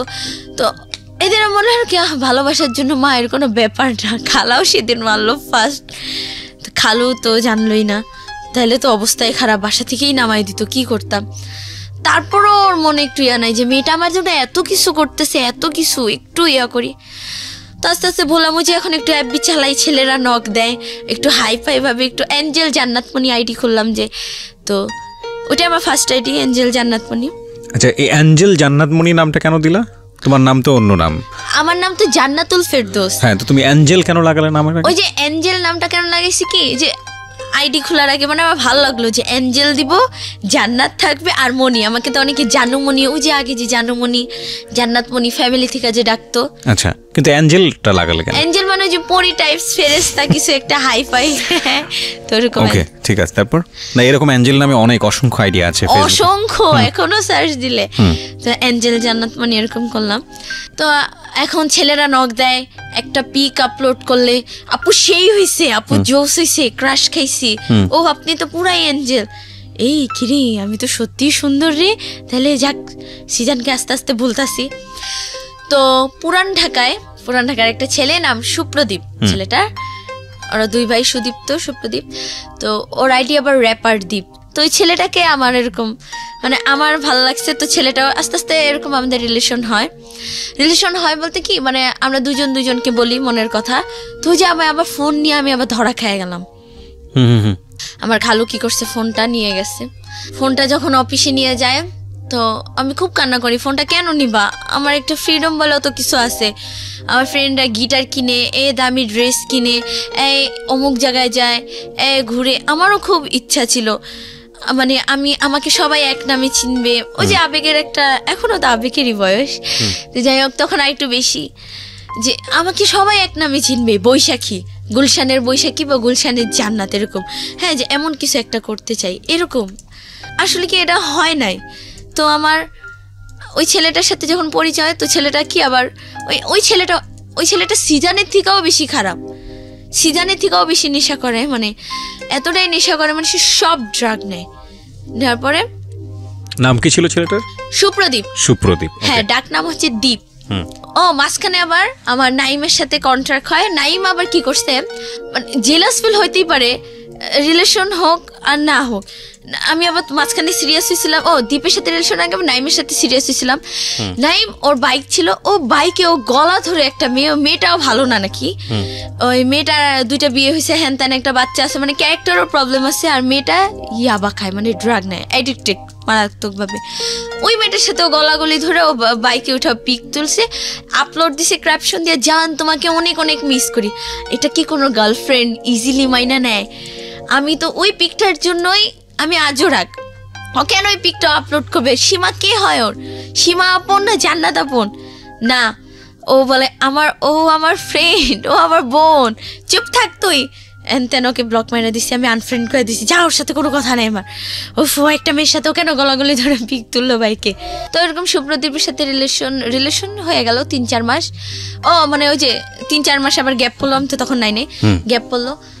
তো ও ফোন ওইটা ভাঙ্গেই ফেলে। তো আমার ফ্রেন্ড আবার সজীব, ওকে বললাম দোস্ত তো 2টা ফোন, আমাকে একটা ফোন দিয়ে দে। বলছি কি করবি? আমি বলছি কেন প্রেম করবো? ও আবার ফিটিং বাস, তুই ফিটিং আইনা দিতে পারবি? বলছি এটা আবার কি? বলছি ওই যে ছেলেদেরকে থেকে টাকা নিবি, গিয়া বলবি ফোনে জাস্ট তুই কথা বলবি, যা করার আমি করবো, তোর যা টাকা লাগে আমাকে বলবি। আমি বলছি দেখ একটু পাম্পট্টি মারি, দেখি ফোনটা দিলেই হয়েছে, তারপর তোরে আর চিঠি না যা সর। তো ফোনটা নেই, তুই ছেলেটার সাথে ইয়ে করি। তো ছেলেটা, সুপ্রদীপ ছেলেটা বলে কি, তুমি চলে আসো আমার কাছে, তোমার যা খরচ লাগে, যা টাকা লাগে আমি দিব। আমি বলছি দেখো আমি কিন্তু প্রতিদিন ভাজা পোড়া খাই, আমার কসমেটিক্স লাগে, আমার প্রত্যেক মাসে ড্রেস লাগে, বলছি আমি সব দিব, তুমি চলে আসো। ঠিক আছে, চলে আসছি, মানে চলে আসছি লাইফে ফার্স্টে যে ভাইগে আসি।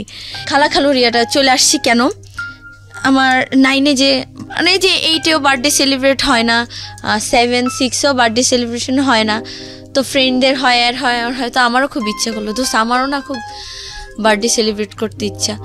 তো তো আমার এপ্রিলের 14 এবার এপ্রিল মাস চলে আসে, ওই যে ফোনটা নিয়ে যেত মাঝখানে বার্থডের কিছু, আমার নানিও আবার মারা যেত বার্থডের কিছুদিন পরে। আমার বার্থডেটা ওরা করবে, শান্তা মাধুর্য। হ্যাঁ, তো আমরা রেস্টুরেন্টে যাই, গুলশানে ক্যাফে ডিলাইট, ওখানে অনেক সুন্দর একটা কেক কিনে ওরা, মানে আমরা মোটামুটি ভালোই। তো একটু লেট হয় দেখা আসি, আসার পরে আমার ফ্রেন্ডটা ওই শান্তাও কোনো দিনও আমার বাসায় আসে নাই, আসে আমার বাসায় সেদিন আইসা, তো আমি তোকে আমার আজ তোর বাসায় নিয়ে যাইতে হবে। বলছি না রে, আমার বাসায় অনেক সমস্যা, আমি যে সমস্যার মধ্যে থাকি, আমার খালো আমাকে কথায় কথায় মারতো, কথায় কথায়। আর আছে না যে ঠিক আছে মেয়ে চট থাপ্পড় একটা, মানে এতটা বাজেভাবে আমাকে মারতো, মানে পশু, মানে মানে কি বলবো, মানে খুবই খারাপ একটা অবস্থা, মানে অনেক মারতো অনেক। তো সেই দিন ও গেল, ওকে নুডলস রান্না করে দিলাম ফার্স্ট আসলি। আমার বাসায় আমার খালা আবার একটু অসুস্থ ছিল, তো সে ওরা তোটা কেয়ার করতে পারে নাই। তো আমি গিয়ে বসি, তো জিজ্ঞেস করে তুই কোথায় ছিলি আজকে?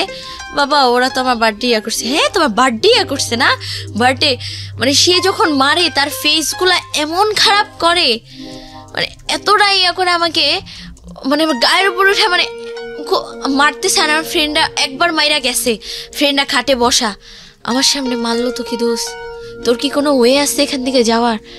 তুই আমারে বলিস, আবার আসে এই মেয়ে তুমি এখনো যাও নাই বাসা থেকে, যাও আমার বাসা থেকে বের হও। ওকে বের করে দিছে, দিয়ে আমাকে আবার এত মারা মারে যে আমি 12-13 দিন আমি স্কুলে যেতে পারি নাই, স্কুলে যাওয়া অফ হয়ে যায়, মানে নাক মুখ চোখ সব কিছু আমার ফুলে যায়। ওকে, তো যাই হোক শান্তা ওই দিক থেকে ট্রাই করতে থাকে যে নাইম ছেলেটা দেখি যে নাইম কোনো ম্যানেজ করতে পারে কিনা। তো নাইম এরকম যে বললো যে ঠিক আছে আমি দেখি ওর জন্য আমি কি করতে পারি। তো নাইম অতটা সিরিয়াস নেয় যে হ্যাঁ ও আমাকে এত ইনসাল্ট করছে হ্যান ত্যান। তো যাই হোক সুপ্রদীপের সাথে তো এরকম। আবার ঈদের দিন আমি শান্তার বাসায় ছিলাম, সে ঈদের দিন আমাকে এই তুই কোথায়? আমি ফ্রেন্ডের বাসায়। তোর এত কেন দেরি হচ্ছে? আইনা আমাকে এত মারে, আমাকে খুব টর্চার করতো, অনেক মারতো। নভেম্বরের 23 তারিখে আমি পালাই, 23 তারিখে আমার নাইমের বার্থডে। তো এরকম বলতো সবসময় ফ্রেন্ডরা, তুই না কোথাও চলে যা রে, তুই অনেক হ্যাপি থাকতে পারবি, তুই এখানে থাকিসই না। 23 তারিখে না 22 তারিখে রাত্রে পালাই দীপের সাথে, খালার ফোনটা নিয়ে পালাই, 3 সেট কাপড় নেই, তখন মাথায় এত কিছু আসে না, গয়নাগাটি টাকা পয়সা নিতে হয় পালাই গেলে। ছেলেটাও তো কিছুই করতো না, কাজ বাস। মানে বাবা মা মারলো, এই খালা খালু মারলো, গায়ে হাত তুললো, এই কারণে সিদ্ধান্ত নিলেন সুপ্রদীপের হাত ধরে চলে যাবেন। হ্যাঁ। তো কি করলেন আপনি? চলে গেলেন বলতে প্ল্যানটা কিভাবে ছিল, আপনারা কিভাবে এক্সিকিউট করলেন এটা? একটা ড্রেস পরলাম, একটু সুপ্রদীপ এটা জানতো যে আপনি বাড়ি থেকে চলে আসতেছেন? ওই তো তুমি চলে আসো, যা খরচ লাগে আমি দেবো, যা টাকা লাগে আমি। কি করতো তখন? কিছুই করতো না, নেশা করতো। আর পুরান ঢাকা ওদের 4 তলা বাড়ি আছে, ব্যাস এই। এটা তুমি আগে থেকে জানতা? না আমি জানতাম ও নেশা করতো না, কিন্তু একটু কাজ করতো না। বাট তোমার মার সঙ্গে তো তুমি তো জেনেছো তোমার অরিজিনাল মাকে, তো তার সঙ্গে তো তুমি যোগাযোগ করতে পারতে। আমার মা হচ্ছে দুনিয়ার সবচেয়ে সেলফিশ একটা মাদার, সবচেয়ে। এইভাবে না বলে ঘটনাটা বলো আমাকে, যে কি তুমি যোগাযোগ করেছিলা? যোগাযোগ কি তার একটা কথা, আমারই সংসার ভেঙে যাবে, তুই তোর মতো বাবা, তুই যদি ভালো মানে তুই যদি বড় হয়ে আসতে পারস তো আসো, নাইলে কিছু না, আমি তোর কোনো রিস্ক নেই। আচ্ছা, মানে সে কেয়ার, গ্রামে যাইতাম, আছে না যে আমার মেয়ে একটু কেয়ার করবো না, কিছুই না, সে তার মতো সে। তো যদি কোনো ভালো ছেলে পাইতো, খুব টাকা পয়সা আলা ছেলেটা যেমনই হোক, তার সাথে মানে বিয়ে দিয়ে সে নিজের লাইফটা আগে সেটেল করতে।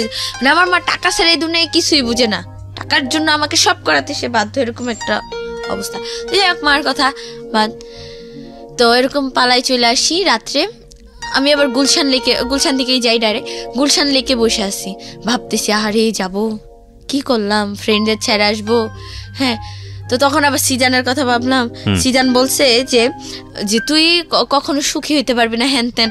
হ্যাঁ, তুই ওকেও যে আমি ইনসাল্ট করছি, যে তোর মাকে, ওই যে আমার যে খারাপ পিক চাইছে পরে ওর মাকে নিয়ে আমি কথা বলছি, যে তুই নিয়ে ও রাখ, অভিশাপ দিছে। তো এসব ভাবতেছি, পরে ভাবতে ও কল দিল, কি আসবে না নাকি? হ্যাঁ আসতেছি। পরে যাই হোক পুরান ঢাকায় গেলাম, বাবু বাজারে, কি এখানে বাস দিয়ে নামলাম।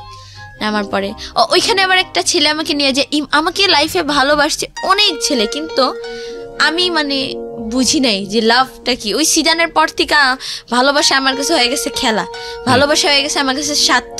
আসলে দীপ ছেলেটাকে আমি ভালো অতটাও না, নিজের স্বার্থের জন্য। যে ও আবার বলছে কি যে আসো তোমার সবকিছু আমি দেখবো, যদিও আমার কোনো একটা সেটেল করে দিতে পারে, ওইটাই। তো ইমন ছেলেটা এরকম আমাকে ভালোবাসতো, ইমন ছেলেটাকে আমি বলছি আমি একা, আমি তো কোনোদিনও পুরান ঢাকায় যাইনি, তুমি আমাকে একটু দিয়ে আসো কষ্ট করে। তো ঠিক আছে আমি দিয়ে আসবো। দিয়ে আসলো আমাকে। সারা রাত তুই ছাদে ছিলাম, আমি, ইমন আর দীপ, সারা রাত ছাদে 2 জন বসেছিলাম, 3 জন বসে বসে আড্ডা দিচ্ছি। যাইতে যেতে খুব রাত হয়ে যায়, আর ওদের বাসা টাসা মানে আশেপাশের কোন ফ্রেন্ডের বাসায় যে রাখবে সব বাসা লক হয়ে যায়, পুরান ঢাকার অবস্থা তো জানেনি। যাই হোক, তো ছাদে বসে বসে আড্ডা দিলাম 3 জনে মিলা। দীপ তো ধুমায় সিগারেট খায়, কি খায় না খায়, যাই হোক। আর আমি আমার মতো বসে বসে টেনশন করতেছি কি করব। আমার লাইফে আবার টেনশন কম, টেনশন বললে ভুল হবে, আমি আমার মতো হাসতেছি নাচতেছি ছাদে সারা রাত ছাদ ঘুরতেছি নাচতেছি ঘুরতেছি হ্যান তেনি, কি সুন্দর আমি ভাই গেছি, আল্লাহ আমি বাঁচছি, আমি প্যারা থেকে বাঁচছি এরকম বলতেছি। তো সকাল হয়, ছেলেটা আমাকে সকালে কি বলে, তখনই বলে কি আচ্ছা তোমার কি বাসায় যাওয়ার কোনো ওয়ে নেই? আমি বলছি কেন, আমি কি বাসায় যাওয়ার জন্য আসছি নাকি? তুমি আমাকে ভাগায় নিয়ে আসছো না বিয়ে করবা? বলছি কি ও আচ্ছা ঠিক আছে। মানে ছেলেরাও মানে একটু লুজ হয়ে যায়, মানে একটু ভয় পায় যে একটা মেয়ে পালা। তো ওর ফ্রেন্ড কিরণ, ওর দীপের ফ্রেন্ড কিরণ আমাকে আয়শা বলে যে কি তুই ভাগায় নিয়ে আসিস না, ডাইরেক্ট তোর মার কাছে নিয়ে যাবি। আবার একটা ভাইয়া ছিল সাগর, ডেভিল বয় সাগর আর কি, হিন্দু। তো ওই সাগর আর কি বলে কি ভাগাই নিয়ে আসিস না, তোর মার কাছে নিয়ে যাবো। বলছে না রে মার কাছে না, আমি টাঙ্গাইল নিয়ে যাবো, টাঙ্গাইল ওর বোনের বাসা। তো নিয়ে গেল। ইমন ছেলেটাকে আমি আবার বিদায় দিয়ে দিলাম। ইমন ছেলেটা তো যাবেই না, আমি ওকে ভালোবাসি, পুরান ঢাকার কি না কি। ও বলে রাখা ভালো, দীপ আর আমার কোনোদিনও মিট হয় নাই। যেদিন ভাইগে আসছি সেদিনই দুজনকে দেখছি, ওই প্রোফাইলে দেখছি, পিক ভিডিও কলে কথা বলছি। ও এটাই ফার্স্ট টাইম হচ্ছে মিট ওর সঙ্গে। তো তো দেখলাম। তো যাই হোক, ও আবার আমাকে বললো যে আমি তোমাকে আমার ভালো লাগছে হ্যান ত্যান। তো টাঙ্গাইল যাচ্ছি আমরা। যাওয়ার সময় বাসে উঠলাম। তো আমরা সারা রাস্তা গল্প করতে করতে গেলাম। যার পর ওখানে বোনের বাসায় গেলাম। ও ছিল সবার ছোট। ওর বোন তো দেখলো যে ও নিজেই চলতে পারে না, ও আবার ভাগাই নিয়ে আসছে আরেকটা মেয়ে। ওর বোনের মাথায় তো বাস পড়ছে যে কিরে কি অবস্থা শুভ্র, তুই কাকে নিয়ে আসছি? আপু আমি ওর ভাগাই নিয়ে আসছি, ও আমার ওয়াইফ হবে, হ্যান তেন আমাদের বিয়ে দিয়ে দেন। ও বোনে তো সেই কান্নাকাটি। ওর মাও জানতে পারলো, ওর মা খুব অসুস্থ। আর আস্তে আস্তে ওর মানে ওকে আমি ফার্স্ট দেখছি তো দেখি এতটা চিকুন একটা মানুষ খুব কমই হয়, মানে খুবই চিকুন আর খুব ফর্সা। দেখেই বোঝা যাচ্ছিল যে নেশাকর টাইপের। কিন্তু এমনও তো হতে পারে অনেকে খাওয়া দাওয়া করে না, এরকম মানে ওই যে একটা বিশ্বাস চলে আসছিল। তো গেলাম টাঙ্গাইল। ও দুলাভাই বলতেছে তুমি কি ওর ব্যাপারে কিছু জানো? আমি বলছি না। বলছি আপনি নেশা করে, কিন্তু ভাইঙ্গা বলে না যে ইয়াবা মানে হ্যান তেন অনেক কিছু খায় খারাপ। বলছি ও তো একটু নেশা করে। আমি বলছি ওটা কোনো ব্যাপার না, মনে করছি কি যে একটু ড্রিঙ্ক না কি বলে মদ, ওগুলো হয়তো খায়, এই আর ব্যাস, আর কিছু না। গেলাম, এখানে বসেছিলাম আমরা। তো সুপ্রদীপ আবার আমাকে বলে যে হ্যাঁ সাজগোজ করো। সুপ্রদীপ আবার 7,000 মাত্র। আমি তো বাসা থেকে টাকা পয়সা নিয়ে আসি না, কারণ এই লাইফের ফার্স্ট 3 সেট কাপড় নিয়ে আসছি।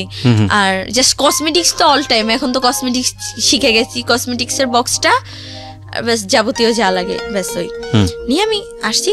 তো সুপ্রদীপ 7,000 টাকার ম্যানেজ করছে। ম্যানেজ কইরা ওর দুলাবের হাতে টাকাটা দেয়, ভাই এই টাকা দিয়ে আমাদের কোর্ট ম্যারেজ বা কিছু একটা করায় দেন, এই আর পসিবল না।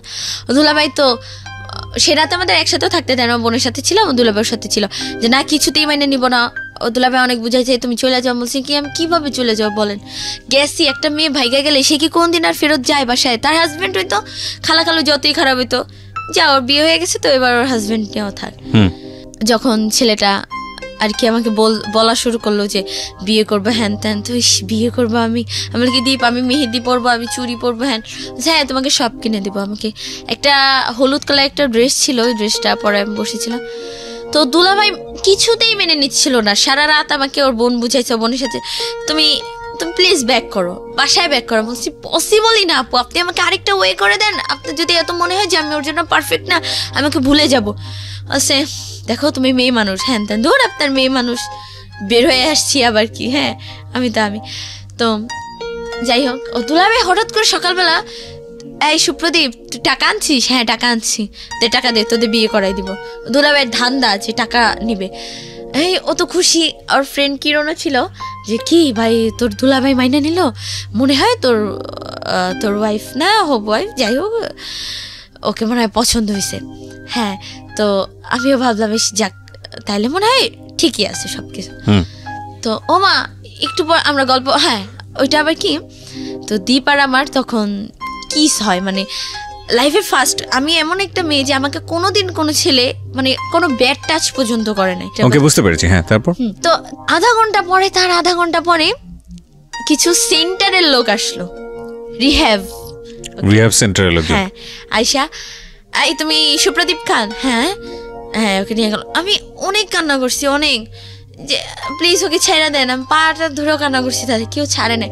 ও বোন আমাকে একদম টানে নিয়ে ছিটকে, মানে খাটে বসেছিলাম, ছিটকে খাটে ফেলে দিল আর ওকে টান দিয়ে নিয়ে গেল।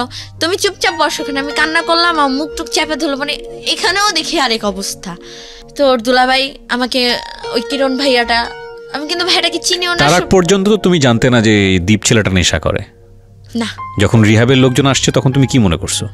আমার কাছে কি পুলিশের লোক ধরে নিয়ে যাচ্ছে। আমরা তখন আমার বয়স কত, 16 তো, এখন তখন মনে হয় 15 বছর, 15.5 এরকম। কতদিন আগের ঘটনা? বছরখানেক আগের? না 4-5-6 মাস এরকম। ওকে, তারপর? কিরণ এখন আমাকে তার দুলাভাই কিরণের সাথে আমাকে পাঠাই দিবে। কিরণ ছেলেটাকে আমি কখনো চিনি না, জানি না। আবার কিরণের নামে শুনলাম ওর মা নাকি ভালো না, ওর মা নাকি বিভিন্ন মেয়েদেরকে বিজনেস করে, তো এটা নাকি শুনলাম। তো আমি এই ছেলেটাকে আমি কীভাবে আমি ট্রাস্ট করবো? তো যাই হোক, বললো যে যাও তুমি ওর সাথে চলে যাও, আমি কিছু টাকা দিয়ে দিতে। সুপ্রদীপের টাকাগুলোও দিল না, যে ওই টাকাটা দিয়েও আমি হয়তো কিছু একটা করতে পারতাম। এই দুনিয়ায় টাকা যার সবই তার, ওই টাকাটাও দিল না। মাত্র 300 টাকা দিছে। টাঙ্গাইল থেকে ঢাকা আসতে কি 300 টাকা ভাড়া, এই দিয়া এই যাও তাড়াতাড়ি বের হও, বাসা থেকে বের করে দিছে। কানতে আসলাম। তো এরকম পাশাপাশি কিরণ আমি তো চলে আসলাম। ভাগ্য খারাপ, কিছুতেই লাইফে হ্যাপি হইতে পারি নাই। তা আসলাম। কার সঙ্গে আসলা ওই সময়টাতে? ওই যে ওই কিরণ ছেলেটা, এখন তো আর কোনো ওয়ে নেই। তো আসলাম, এখন আইসা কিরণ ছেলেটা আমাকে নিয়ে মানে উল্টাপাল্টা কথা শুরু করে দিচ্ছে। এই তুমি আমাকে বিয়ে করবা? তোমাকে আমার খুব ভালো লাগছে, বিশ্বাস করো, তুমি আমাকে বিয়ে করো। হ্যাঁ, আমি তোমাকে অনেক খুশি রাখবো। হ্যান তেন। কী ব্যাপার, এত আমার থেকে সুযোগ নিচ্ছে? আমার এটা মনে হচ্ছে, কেন আমি কি খাবার যে আমি কারোর জন্য আমি ওয়েট করবো না? আমি বলছি দীপ আসবে কতদিনে? বলছে 2 বছর লাগবে। ও দুলাভাই বলছে 2 বছর। 2 বছর আমি কোথায় থাকবো? একটা মেয়ে মানুষ এমন আছে তো আমাকে কেউ মেরেও ফেলে দিতে পারে। কিরণ কি যে আমি বিশ্বাস করব তার কি কোনো গ্যারান্টি আছে? কিরণ নিজে আমার কিছু করবে না। আসার পরে এখানে কিরণ বাসের থেকে আমাকে উল্টাপাল্টা কথা বলা শুরু, জাস্ট আমি অনেক সেফলি ছিলাম, ভালো। তো তুমি আমাকে বিয়ে করবা? তুমি একটাই কথা, গায়ে হাত দেয় না, বাট বিয়ে করবে কিনা, মানে ও আমাকে পাবেই, বিয়ে করবেই না। তো আমি বলছি কি পল্টন আমার একটা ভাইয়ের বাসা, তো পল্টন, স্বপন নাম, স্বপন পলি ভাই ভাবি। তো এখানে ব্যাক করলাম। আমি মনে করছি কি যাক ফ্যামিলিতে এখানে গেলে ভাইয়া মনে হয় কিছু একটা করে দিবে, যে যাক বোন তুই আসছিস, ওকে একটা জব দিয়ে দিই, তুই তোর মতো থাক। না, ভাইয়া ও ডাইরেক্ট খালাকালুকে ফোন দিল, আসলো, বাড়িয়ালি ছিল তাদের, আইসা সবাই মিলে আমাকে মারলো। সবাই আমাকে এক নামে চিনতো, আমাদের স্কুল ওইদিকে সবাই বৈশাখী। আর এখন আমাকে সবাই বাজে নামে চিনে, এই মেয়েটা তো ভাইগা গেছিল, এই মেয়েটার লাইফ শেষ, এই শেষ সেই শেষ। কোনো একটা দোকানে গেলাম, তুমি না ভাইগা গেছিলা? কি বলবো, পাশে লোকজন সবাই তাকায় থাকে। যেই লোকগুলো আমাকে ছাড়া চলতো না, যে তার বোনেরাই কিন্তু অনেক প্রবলেম ফেস করছে, যে আমাকে নিয়ে গেছে, যে আমি তাদের সমস্যাটা সলভ করে দিছি, তারাই আজকে বলে আমাকে বাজে নামে ডাকে। তারাই এই মেয়েটা শেষ, মেয়েটা শেষ। তখন নাকি সিজান, জানি না, তখন নাকি সিজান হচ্ছে ও কি কাজটা ঠিক করলো। আমি সেই কথাটাও বলছে, হ্যাঁ বলছে। আমি যদি সিজানের কাছে যাইতে পারতাম, বলেও না তুই ভাইগা গেছিলি, তুই আবার সিজানের কাছে যাবি, ওর যেই মা। তো এরকম বাসা থেকে প্রচুর টর্চার করতেছে, উঠতে বসতে খোটা, তুই ভাইগা গেছিলি, তোর জন্য মুখ দেখাইতে পারি না, মান সম্মান সব শেষ, আমাদের সব শেষ, সব এরকম ভাবে বলতো। কেউ যদি আমাকে দেখে ভালো লেগে আসতো, তাও যদি সে শুনতো যে ভাইগা গেছি, ক্যান্সেল, রিজেক্ট করে দিতে, বিয়ে হবে না। তো এখন আমার ফ্রেন্ডরা বলতেছে যেই ছেলের জন্য তো লাইফটা শেষ হয়েছে, আসার পরে তুই সেই ছেলেটার কাছেই যাবি, মানে দীপের কাছে। তো আমি 2 বছর কিভাবে ওয়েট করবো? তো শান্তাকে বললাম, তো বললো দেখি দোস্ত, তখন আমি এসএসসি পরীক্ষাটা দেই নাই, দেখি দোস্ত আমি কিছু একটা ম্যানেজ করি। তো আমি যখন বসেছিলাম, তো বাবু নামের একটা ছেলের সাথে আমার কথা হয়, সেটা হচ্ছে কিরণের ফ্রেন্ড। তো ওই ছেলেটা আবার আমাকে বলে কি, আপু আমি তোমাকে বোন বললাম, তুমি আমার কাছে আসো, আমি তোমার একটা ব্যবস্থা করে দেবো। তো নাই মামা থেকে কানা মামা অনেক ভালো, চিনি না জানি না, একেও আমি কোনোদিন দেখি নাই, তার বয়সই শুধু শুনছি, তার কিছুই জানি না। তো যাই হোক গেলাম, যাওয়ার পরে ওই ছেলেটা আমাকে দেখে মানে ফিদা হয়ে গেছে, কোনোদিন মনে হয় মেয়েই দেখে নাই। আর আমি খুব মডার্ন ছিলাম, ওয়েস্টার্ন ভাবে গেলাম, দেখা আমি আজকের রাতের ভিতর তোমাকে রেজিস্ট্রি করবো। এটা পসিবল না, এটা ইম্পসিবল, আমি কিভাবে তোকে বিয়ে করব? না এটা পসিবল। তো আমাকে নিয়ে গেল তার বাসায় মানে তার মামির বাসায়, তার মামির সাথে রাখলো। ওই ছেলেটা আবার বদনাম ছড়াইলো কি সব দিক দিয়ে, ও আমার বউ আমার সাথে রাতে থাকছে, হ্যান ত্যান বদনাম ছড়াই দিল। তো আমার খালা আবার ফোন দিয়ে জিজ্ঞেস করলো, খালা আবার নাম্বার ছিল যে ও কি তোমার কাছে বাবা? বলছে হ্যাঁ, ওর সাথে তো আমি রাত্রে ঘুমাইছি, হ্যাঁ তার মানে আজে বাজে কথা শুরু করলো। তো বলছে যাক মনে হয় তাহলে ও বিয়ে করে ফেলছে, যাক আর খবর নিব না। কিরণ আবার আমার একটা হেল্প করলো, কি বললো কি তুমি এখান থেকে বাঁচতে চাও? আমি বলছি হ্যাঁ বাঁচতে চাই। বলছে আমার একটা ভাই আছে নাম বিল্লাল, বাবুবাজার স্ট্যান্ডে কাজ করে হেল্পারে, তো তুমি ওইখানে তার বাসায় চলে যাও, তার সে ওরকম ভাইকে বিয়ে করছে, একটা বেবি আছে তার ছেলে তানভীর নাম, তো তুমি ওখানে যাও, গিয়ে দেখো যে সে তোমাকে একটা জব টব দিয়ে দিবে। তো আল্লাহ যাকেই মনে হয় স্বপ্ন, আমার স্বপ্ন বলতে ওই যে জব করবো নিজের মতো থাকবো, ওইটাই আর কি আমার স্বপ্ন বলে। তো যাই হোক গেলাম, যাওয়ার পরে ওই ছেলেটা আমাকে বলতেছে আপু তুমি তো আসছো আমার বোনের মতো। যাই হোক ওই বাবু ছেলেটা আবার তুমি আমার বউকে ভাগাই নিয়ে আসছো। বউ বলতে কি তুমি, আমি যে মেয়েটার আমি আবার আমি যখন আসছিলাম খালার গয়নাগাটি নিয়ে আসছিলাম আবার, মানে আমার তো দীপের সঙ্গে যখন পালাইছিলে তখন গয়নাগাড়িগুলো নিয়ে আসছিল না, তখন নিয়ে আসি নাই, বাবুর সাথে যখন আসছিলাম তখন গয়নাগাটি নিয়ে। দীপের পরে বাবুর সঙ্গে যখন পালিয়েছো? পালাই নাই, মানে যে হেল্পের জন্য আশ্রয় দেবে, পালানো বলে না, মানে চলে আসছিলাম একটা হেল্প। থাকবো না খালার সঙ্গে, হ্যাঁ থাকবো না। তো এটা এক ধরনের বাসা থেকে বের হয়ে যাওয়াই তো, হ্যাঁ ওই পালাই যাওয়াই বলে। ওকে, তো এটার সময় খালার বাড়ি থেকে তার সব গয়নাগাটি নিয়ে আসি। একটা বিষয় নোট করবেন প্রিয় শ্রোতা, ওর লাভ বলেন বা বয়ঃসন্ধিকালের এক ধরনের এফেকশন বলেন, ইমোশন বলেন, সেটা ছিল মূলত সেজানের প্রতি। সেজান না কি সিজানের প্রতি। সেজানের থেকে টার্ন করলো হলো দ্বীপের প্রতি, সুদীপ বা সুপ্রদীপ, এই দ্বীপের প্রতি। এবং দ্বীপটা আলটিমেটলি ওর সে অর্থে লাভ ছিল না, কারণ ওর বাসার মধ্যে যত ধরনের প্রবলেম হচ্ছিল সেই প্রবলেমগুলো থেকে বের হওয়ার জন্য সামহাও ও দ্বীপকে আশ্রয় মনে করতো, এবং দ্বীপ ওকে মোটিভেট করছিল সেই জায়গাটি থেকে। এই জায়গাটা থেকে বের হয়ে আসার পরে ওর লাইফে সবচেয়ে বড় দুর্ঘটনাটা যেটা বলা হয়, সারাউন্ডিংয়ে ও কালার হয়ে গেল, যেটা হয় আমাদের সমাজে। মেয়েরা এরকম একটা কোনো কিছু করলে ওই মেয়ে সমাজে মুখ দেখাতে পারে না, ওই মেয়ের পরিবারের লোকজনরা দেখাতে পারে না, ওর ক্ষেত্রেও সেটাই হয়েছে। এবং তখনও এসকেপ করার চেষ্টা করছিল যে বাসা থেকে যেভাবেই হোক না কেন আমাকে বের হয়ে গিয়ে একটা মানে নিঃশ্বাস নেওয়ার মতো একটা জায়গায় থেকে আমাকে একটা সুন্দর জীবনযাপন, যদি আমি একটু হলেও নিঃশ্বাস নিতে পারি। তো সেই জন্য সে আরেকটা ছেলের হাত ধরলো, এবং সেই ছেলেটা মোটেও তার লাভ ছিল কিনা আমি জানি না, তবে ছিল কি না লাভ ছিল না। এবং সেই ছেলেটার কাছে যখন সে আসলো তখন সে খালার গয়নাগাটি সাথে করে নিয়ে আসলো। কত টাকার গয়নাগাটি বা কি নিয়েছিলে তুমি? 2 লাখ টাকার গয়না হবে। ওই গয়নাটার কথা শুনেই মানে ছেলেটা আরো পাগল হয়ে গেছে। মানে বিষয়টা দাঁড়ালো এরকম যে ওর খালার বাসায় কোনো রকম তাও থাকতে পারতো, কিন্তু এই গয়না চুরির পরে সে যে থাকতে পারবে না বা তার অবস্থা যে আরো বেশি জটিল হবে এটা খুব সহজেই অনুমেয়। তো গয়না চুরি করে তুমি গেলা বাবুর কাছে, তারপর গয়না চুরি বলতে ওই যে নিয়ে গেলাম, যে এখন তো ওই ভাইটা বলছে আমাকে একটা আশ্রয় দেবে, হয়তো ওই গয়নাগাটি বিক্রি করে হয়তো কয়েকদিন নিজেকে চালাইলাম, তারপর যখন জব হয়ে যাবে বা কিছু একটা হবে, মানে আমার ধারণা ছিল ওরকম যে হবে, যে নিজেকে চালাইতে পারবো। তো ওই ছেলেটাই আরো চোরের উপরে বাটপারি আর কি বলে, ওই ছেলেটাই আর কি চাচ্ছে যে ফিটিং দেওয়া হলে আমার গয়নাগুলো নিয়ে যাবে। মানে এখন ছেলেটার টার্গেট আগে ছিলাম আমি, আমাকে তো পাই নাই, এখন মানে গয়নাগুলোর উপরে টার্গেট, ওই গয়নাগুলোর জন্য আর কি আমি পিছে ছাড়তেছে না। এখন এই গয়না দেখেই আমাকে বিল্লাল বউ আর কি নাকি আশ্রয় দিছে, এটা আমি জানছি। তো দেয় এখন তাদের লোক, আমার খালার 2টা বালা ছিল, চেন, মোটামুটি অনেক কিছুই ছিল, 2 লাখ টাকার গয়না। তো এসবের প্রতি সবার মোটামুটি নজর পড়ে যায়, কিরণের নজর পড়ে। কিরণ তখন আবার বলে কি কিরণ তখন আবার ওর ভাইকে ওভারটেক করে আবার সে আগের মতো, আমি তোমাকে বিয়ে করব, দেখো আমি তোমাকে এখন একদম রেলি বিয়ে করবো। আমি বলছি তাহলে তখন রেলি বিয়ে করতে চাও নাই?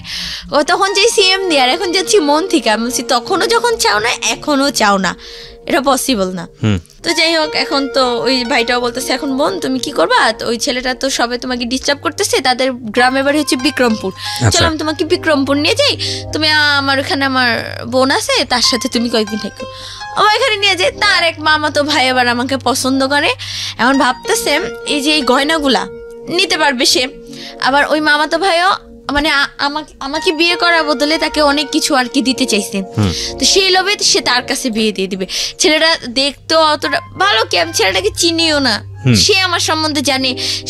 আমিও বলতেছি কি সে জানবে আমার ব্যাপারে, কি সব আমি গোপন রাখবো, কিচ্ছু জানবে না। এটা কি কখনো হয় সবকিছু গোপন রেখে? আমি বলছি না এটা সম্ভব না, যদি জানে আমি যদিও ছেলেটাকে আমি বিয়ে করি আমার সংসার একদম ডেফিনেটলি ভেঙে যাবে। বলছি না ভাঙবে না। তো যাই হোক আমি অনেক জোর জবরদস্তি এখান থেকে আসি। আসার পরে সে বলতেছে বোন আমার ঘরে চাল নাই বাজা নাই, মানে টাকা। আমি আবার একটা গয়নাও আমাকে দিয়ে জোর জবরদস্তি বিক্রি করাইছে। ওকে, তো কি করব, ওই টাকা দিচ্ছি, তাদের ফ্যামিলিতে মানে সংসার চালাতে হেল্প করতেছে আমি। এই টাকা তার বোনের বাড়িতে নিয়ে গেছিল, সেখানে যত টাকা খরচ করছে একটা সুতা পর্যন্ত দাঁড় খেয়ে নেয়, আমার ওই টাকাই সব। এখানে আসছে ওই টাকা, এই আমার ফুচকা খাইতে মন চায়, এটা যাই হোক থাক, সব টাকা আমার উপরে দিয়ে যাচ্ছে। তো যাই হোক এরকম বাবু ছেলেরাও প্রেশার দিচ্ছে। পরে আমাকে এখন বলতেছে কি যে আমার টাকাটা শেষ, এখন আমাকে গয়না তো আমি আর বিক্রি করবো না, একটা বিক্রি করে ফেলছি বলে, অনেক বলে আর বিক্রি করবো না।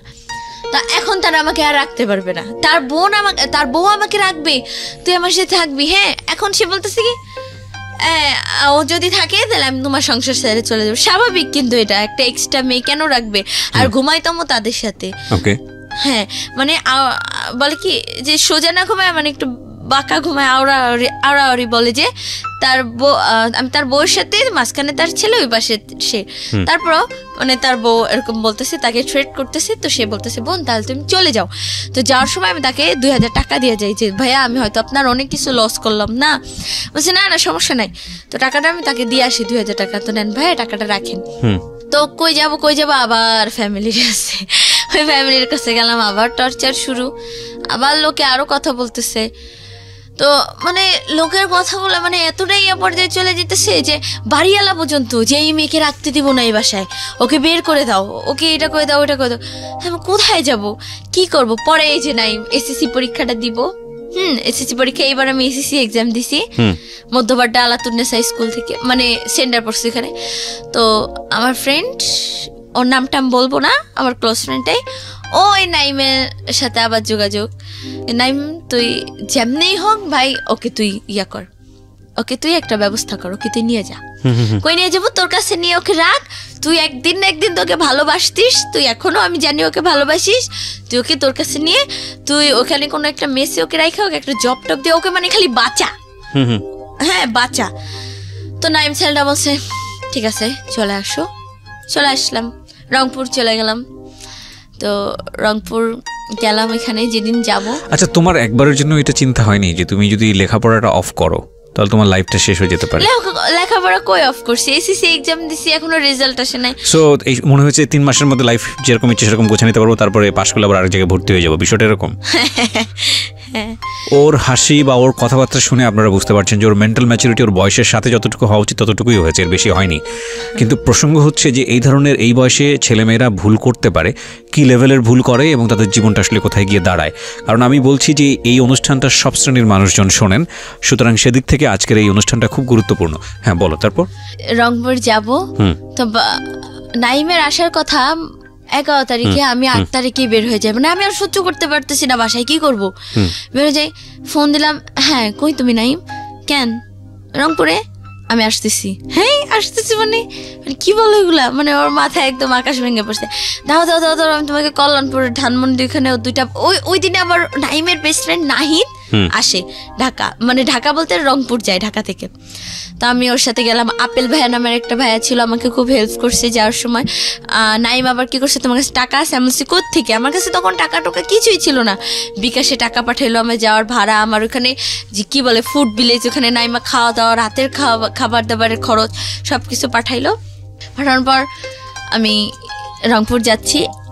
তো মাঝখানে সমস্যা হলো কি যে বাসে যাব, যে বাসে আমার বাসের নাম্বার হচ্ছে 170। আমাকে ওই যে আপেল ভাইয়া যে ও একটা, আমার কাছে ফোনও নাই, আমি মানুষের ফোন দিয়ে রাস্তায় নামে কল দিছি, আমার ফোনটাও নাই, ফোনটা ভেঙে ফেলছে খালু। তো ফোনও নাই যে কিভাবে কি কথাবার্তা বলবো ওর সাথে, কিভাবে যোগাযোগ করে যাবো। তো এখন ওই ভাইয়াটা মিস্টেক করছে কি যে ওই 107 ও 170 আমাকে ওই গাড়িতেই উঠাই দিছে ওর বেস্ট ফ্রেন্ড নাহিদের সাথে নাইমে। তো যাই, এখন তো আমাকে নামাই দিবে রাস্তায়। ওর বেস্ট ফ্রেন্ডের সাথে আবার 2টা ছেলে ছিল, রাসেল আর একটা কি জানি একটা নাম, সাইদ না রাশেদ নাম। তো এরকম যাই, এখন তো আমাকে নামাই দিবে, আপনার বাস তো এটা না, আপনার টিকিট ক্যান্সেল করে দেবো। এখন পরে ওই নাহিদ ভাইয়াটা কি করছে আমার জন্য, বলে কি সারা মানে রাস্তায় নামছে নাইমা, আরো 2জন ভাইয়া তো খেপছে, এই রংপুর চলো আমরা কে তুমি জানো আমার ভ্যান দেন। পরে যাই হোক আমার জন্য সারা রাস্তা সে দাঁড়াই ছিল, একবার বসে ওই সামনে গিয়ে ইঞ্জিনের ওখানে বসে অনেক কষ্ট করে গেছে। আর আমার যে গাড়ি ওটা আমার সিট বুকিং হয়, মানে লোকাল উঠাই দিছে সিট করে। তবে রংপুর গেলাম, রংপুর গিয়া মনে হয় একটা নতুন জীবন পাইলাম। ও আরেকটা কথা বলা ভালো, নাইমের সাথেও আমার কোনোদিনও দেখা হয় নাই। ফেসবুকে চ্যাটিং, ফোনে কথা, আর ভিডিও কলে একদিন। সুপ্রদীপকে তো অল টাইম মানে প্রায় ভিডিও কল দিতাম, নাইমকে একদিন আমার ভিডিও কল। রংপুরে তুমি গেলা কার ভরসায়, কিসের জন্য যাচ্ছ?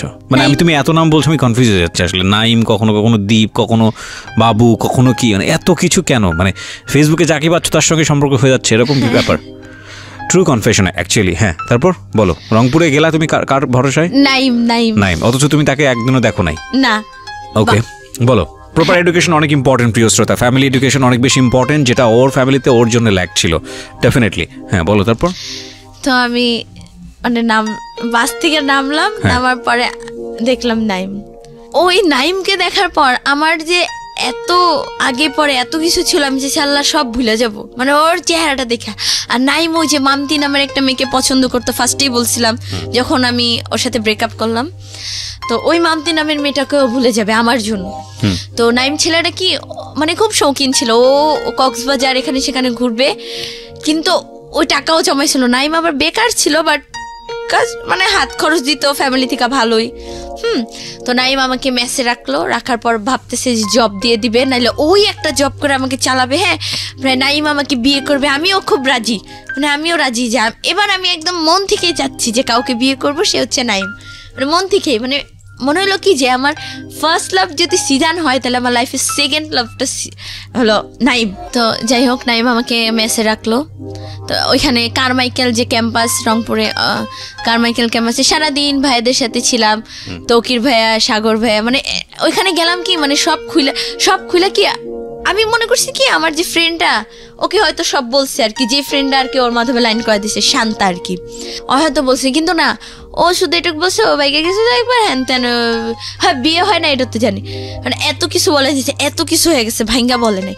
তো আবার বলছে কি থাক, আমার ফ্রেন্ডদেরকে এত কিছু বলা লাগবে না, শুধু এটাই বলবো তোমার ফ্যামিলি থেকে একটু টর্চার করতো, তুমি লাইফের ফার্স্ট কারোর সাথে ভাইগা আসছো, সেটা হলাম আমি নাইম। এটা, আর আমি তোমাকে বিয়ে করবো 6 মাসের মধ্যে, তোমাকে আমি খালি ডিপ্লোমাটা শেষ করে বিয়ে করব।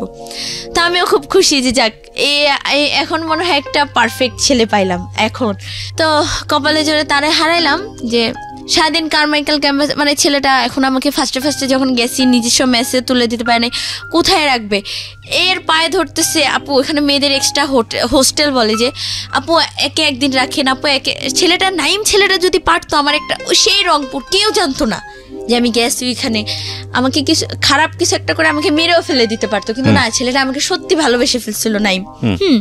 এদিকে হলো কি, ওই সুপ্রদীপ ছেলেটা যে চলে আসলো রিহ্যাব থেকে, 3 মাস পরে আসলো আইসা, ওই যে আমাদের যে গ্রুপে মিট হইছে, ওই গ্রুপ থেকে আমার নাম্বারটা নিল নাইম। আবার আমাকে যে নাম্বারটা দিছে, ওই নাম্বারটা আবার বলছে যে ওই নাম্বারটা তুমি কাউকে দিও না, কিন্তু ওই যে বেস্ট ফ্রেন্ড বিজয় নামের আমার একটা বেস্ট ফ্রেন্ড ছিল, ওকে দিলাম। তো ওরা বুঝতে পারে না, ওরা ফান করে নাম্বারটা গ্রুপে দিয়ে দিছে। তো আমাকে ফোন দিয়ে, হ্যাঁ তুমি জানো নাইমের আইডি আমি জানি, নাইমকে আমি সব বলে দেবো, মানে থ্রেট দিতেছে যে আমাদের বিয়ে হয়েছে। আমি বলছি কই আমাদের বিয়ে হয়েছে, আমাদের তো বিয়ে হয় না। কেউ আমি বলবো, ছেলে মানুষের মন বুঝো তো, জেলাস ফিল হবে, তোমাকে ছেড়ে দিবে, ভালো লাগবে। তখন আমি নাইমকে বললাম, নাইম আবার ওই এডিক্টেড মেয়েটার সাথে আমাকে রাখতেছে, মেয়েটার বিহেভিয়ার, মানে আমি চাচ্ছিলাম কি যে এখন একটা খোলামালা একটা জীবন, যে এখন আমার লাইফে কোনো শাসন থাকবে না, মানে কোনো পেইন থাকবে না, কোনো প্যারা থাকবে না, একদম সিম্পলি একটা স্বাভাবিক একটা মেয়ের লাইফটা যেমন হয় সেরকম। মানে 1-2 মেসে রাখলো, পরে আর দেখতেছে আর মেসে রাখাটা পসিবল হচ্ছে না নাইম। পরে ওই এডিক্টেড মেয়েটা একটা বাসা ভাড়া নিয়ে থাকলো। মানে কি বলবো, ওই মেয়েটার সাথে যখন আমি রাত্রে ছিলাম, নাইম আমাকে রেখে আসলো। ওই মেয়েটা, তার হাজবেন্ড বাইরে থাকে, সে বাইরে থাকে, সে রাতে একটা ছেলে ডাকে আনছে ঘরে, তার সাথে আমার সামনে উল্টাপাল্টা শুরু। এখন আমার তো ফোন নাই, এখন আমি কি করব, আমি বলতেছি কি আপু, এখন আমার ঘরে থেকে যে বের হবো, তাও আমি কি বলবো, আবার বলতেছি কি, আরে না ও ডোন্ট মাইন্ড, আরে ওই মাইন্ড করবো না, কি হয়েছে তাতে, এগুলো বলতেছে। আমি বলছি কি আপু আপনার কি কোনো স্মার্টফোন আছে, বলছে হ্যাঁ। আমি বলছি একটু দেন না, মানে এখন আমি ওইদিক ঘুরে টাইমটা পাস করতে হবে। পরে আমি যাই হোক ফোন নেওয়া ওইদিক মনে ঘুরা, যাই হোক ফোন টোন টিপাইলাম আমি কিছুক্ষণ, তারপর যখন পরে ছেলেটা চলে গেল, পরে আমি আর কি বলবো, মেয়েটার সাথেই ঘুমাইলাম রাত্রে, ওই ছেলেটা চলে গেল। সকালে ওঠা নাইমকে বলি নাইম তো চোখ না, ও আমার ফ্রেন্ড, দেখো এখন ওর সাথেই তোমাকে থাকতে হবে, দেখো তুমি হালকা ওর সাথে কাজ টাজ করবা, তোমার খালার ওখানে থাকলে কি তুমি পেনে ছিল না, তাইলে তুমি এখান থেকে এখানে ভালো আছো না। ও আমারটা বুঝতেছে না, ও বলতেছে তুমি হয়তো এখানে ভালো আছো। আর নাইমের আবার একটু রাগ বেশি আর শ্বাসকষ্ট সমস্যা কিছু হইলে আমি হাত কাটলাম, কিন্তু আমি যদি আবার ক্ষতি করতে চাই ওর হাত পা কাইটা আসে, মানে ওর জন্যই পারলাম না কিছু, নাহলে আমি যাই হোক। পরে আমি মেয়েটার সাথে আমি কিছুতেই থাকবো না। আর সুপ্রদীপ আইসাও থ্রেট দিতেছে। পরে আমি নাইমকে বললাম কি নাইম এরকম এরকম সুপ্রদীপের সাথে আমার বিয়ে হয়েছে। বল কি নাইম মানে তুই স্টক করে একদম কি? আমি বলছি হ্যাঁ সুপ্রদীপ বিয়ে হয়েছে, আমি চলে যাবো। বদনাম যে ওর সাথেই গেছিলাম, থাকা ওর সাথেই চলে যাই। তো যাই হোক গেলাম, তো সুপ্রদীপ আমাকে নাইম টাকা দিল, আবার টাকা পয়সা দিয়া আমাকে বাসের টিকিট কেটে দিল। যাওয়ার সময় আমার দিকে একটু ফিরা তাকাইলেই কষ্ট লাগে, মানে ও কান্না করে, সাগর ভাই সবাইকে জয় ধরে কান্দাছি, ভাইয়া আমি চলে যাব। সবাই এখন তো সবার কাছে যে হাইড রাখছে ব্যাপারটা, যে বলা যাবে না ওর এত কাহিনী। তো সাগর ভাই বলছে এই তুই যাবি কেন, তুই না বাইকে আসছিস, নাইমকে বিয়ে করবি। আরে বিয়ে খাই না কতদিন রে, হ্যাঁ কত একটা মজা। কিরে তুই যাবি কেন? আমি বলছি সাগর ভাই আমার না যাইতে হবে, আমার ফ্যামিলির কথা মনে পড়ছে। মিনাজ ভাই জিজ্ঞেস করতেছে এই তুমি আর আনছো কেন, হ্যাঁ একটা মেয়ে আনছো এখন তুমি পাঠাই দিতেছো নাইম রে, ভুল বলছে না বলে থাক ভাই ও যাক। গেলাম ঢাকায় গেলাম, ও সুপ্রদীপ বলতেছে তুমি আমার কাছে আসে, আবার তুমি আমার কাছে চলে আসো, আমি তোমার সব খরচ দিব, আমি তোমাকে বিয়ে করব। গেলাম রংপুর থেকে ঢাকা আসতে অনেক টাইম লাগে, 8-9 ঘন্টা।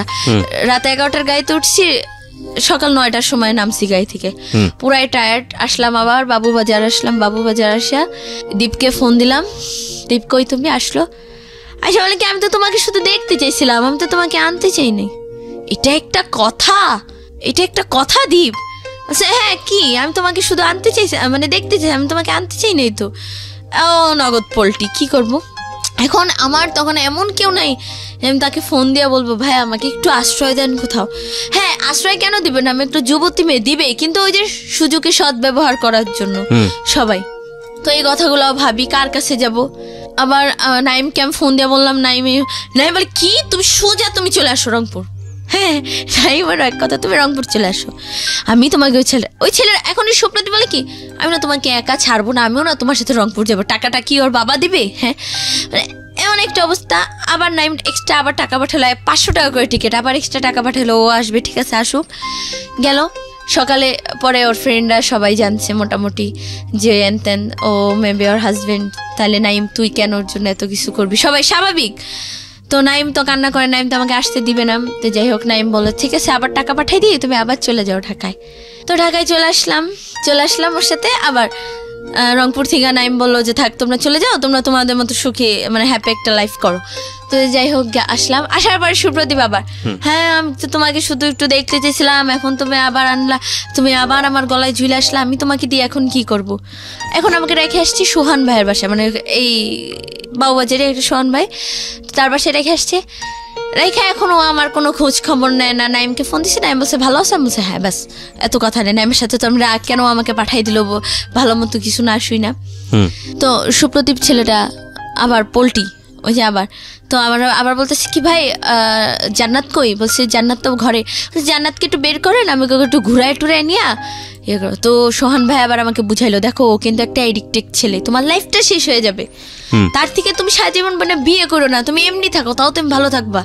তুমি যে লাইফটা পার করে আসছো তোমার ওই লাইফটা আবার যেতে হবে যদি তুমি এই ছেলেটাকে বিয়ে করো। আমি বলছি তাই? পরে আমি ছেলেটাকে মানে দীপকে মানা করছি, আমি তোমাকে বিয়ে করবো না। সোহান ভাইয়ার খুব ক্লোজ একটা ফ্রেন্ড হচ্ছে হৃদয় ভাই, পচা হৃদয় যাকে বলে সবাই ডাকনাম পচা হৃদয়, সে একজন ডিজে।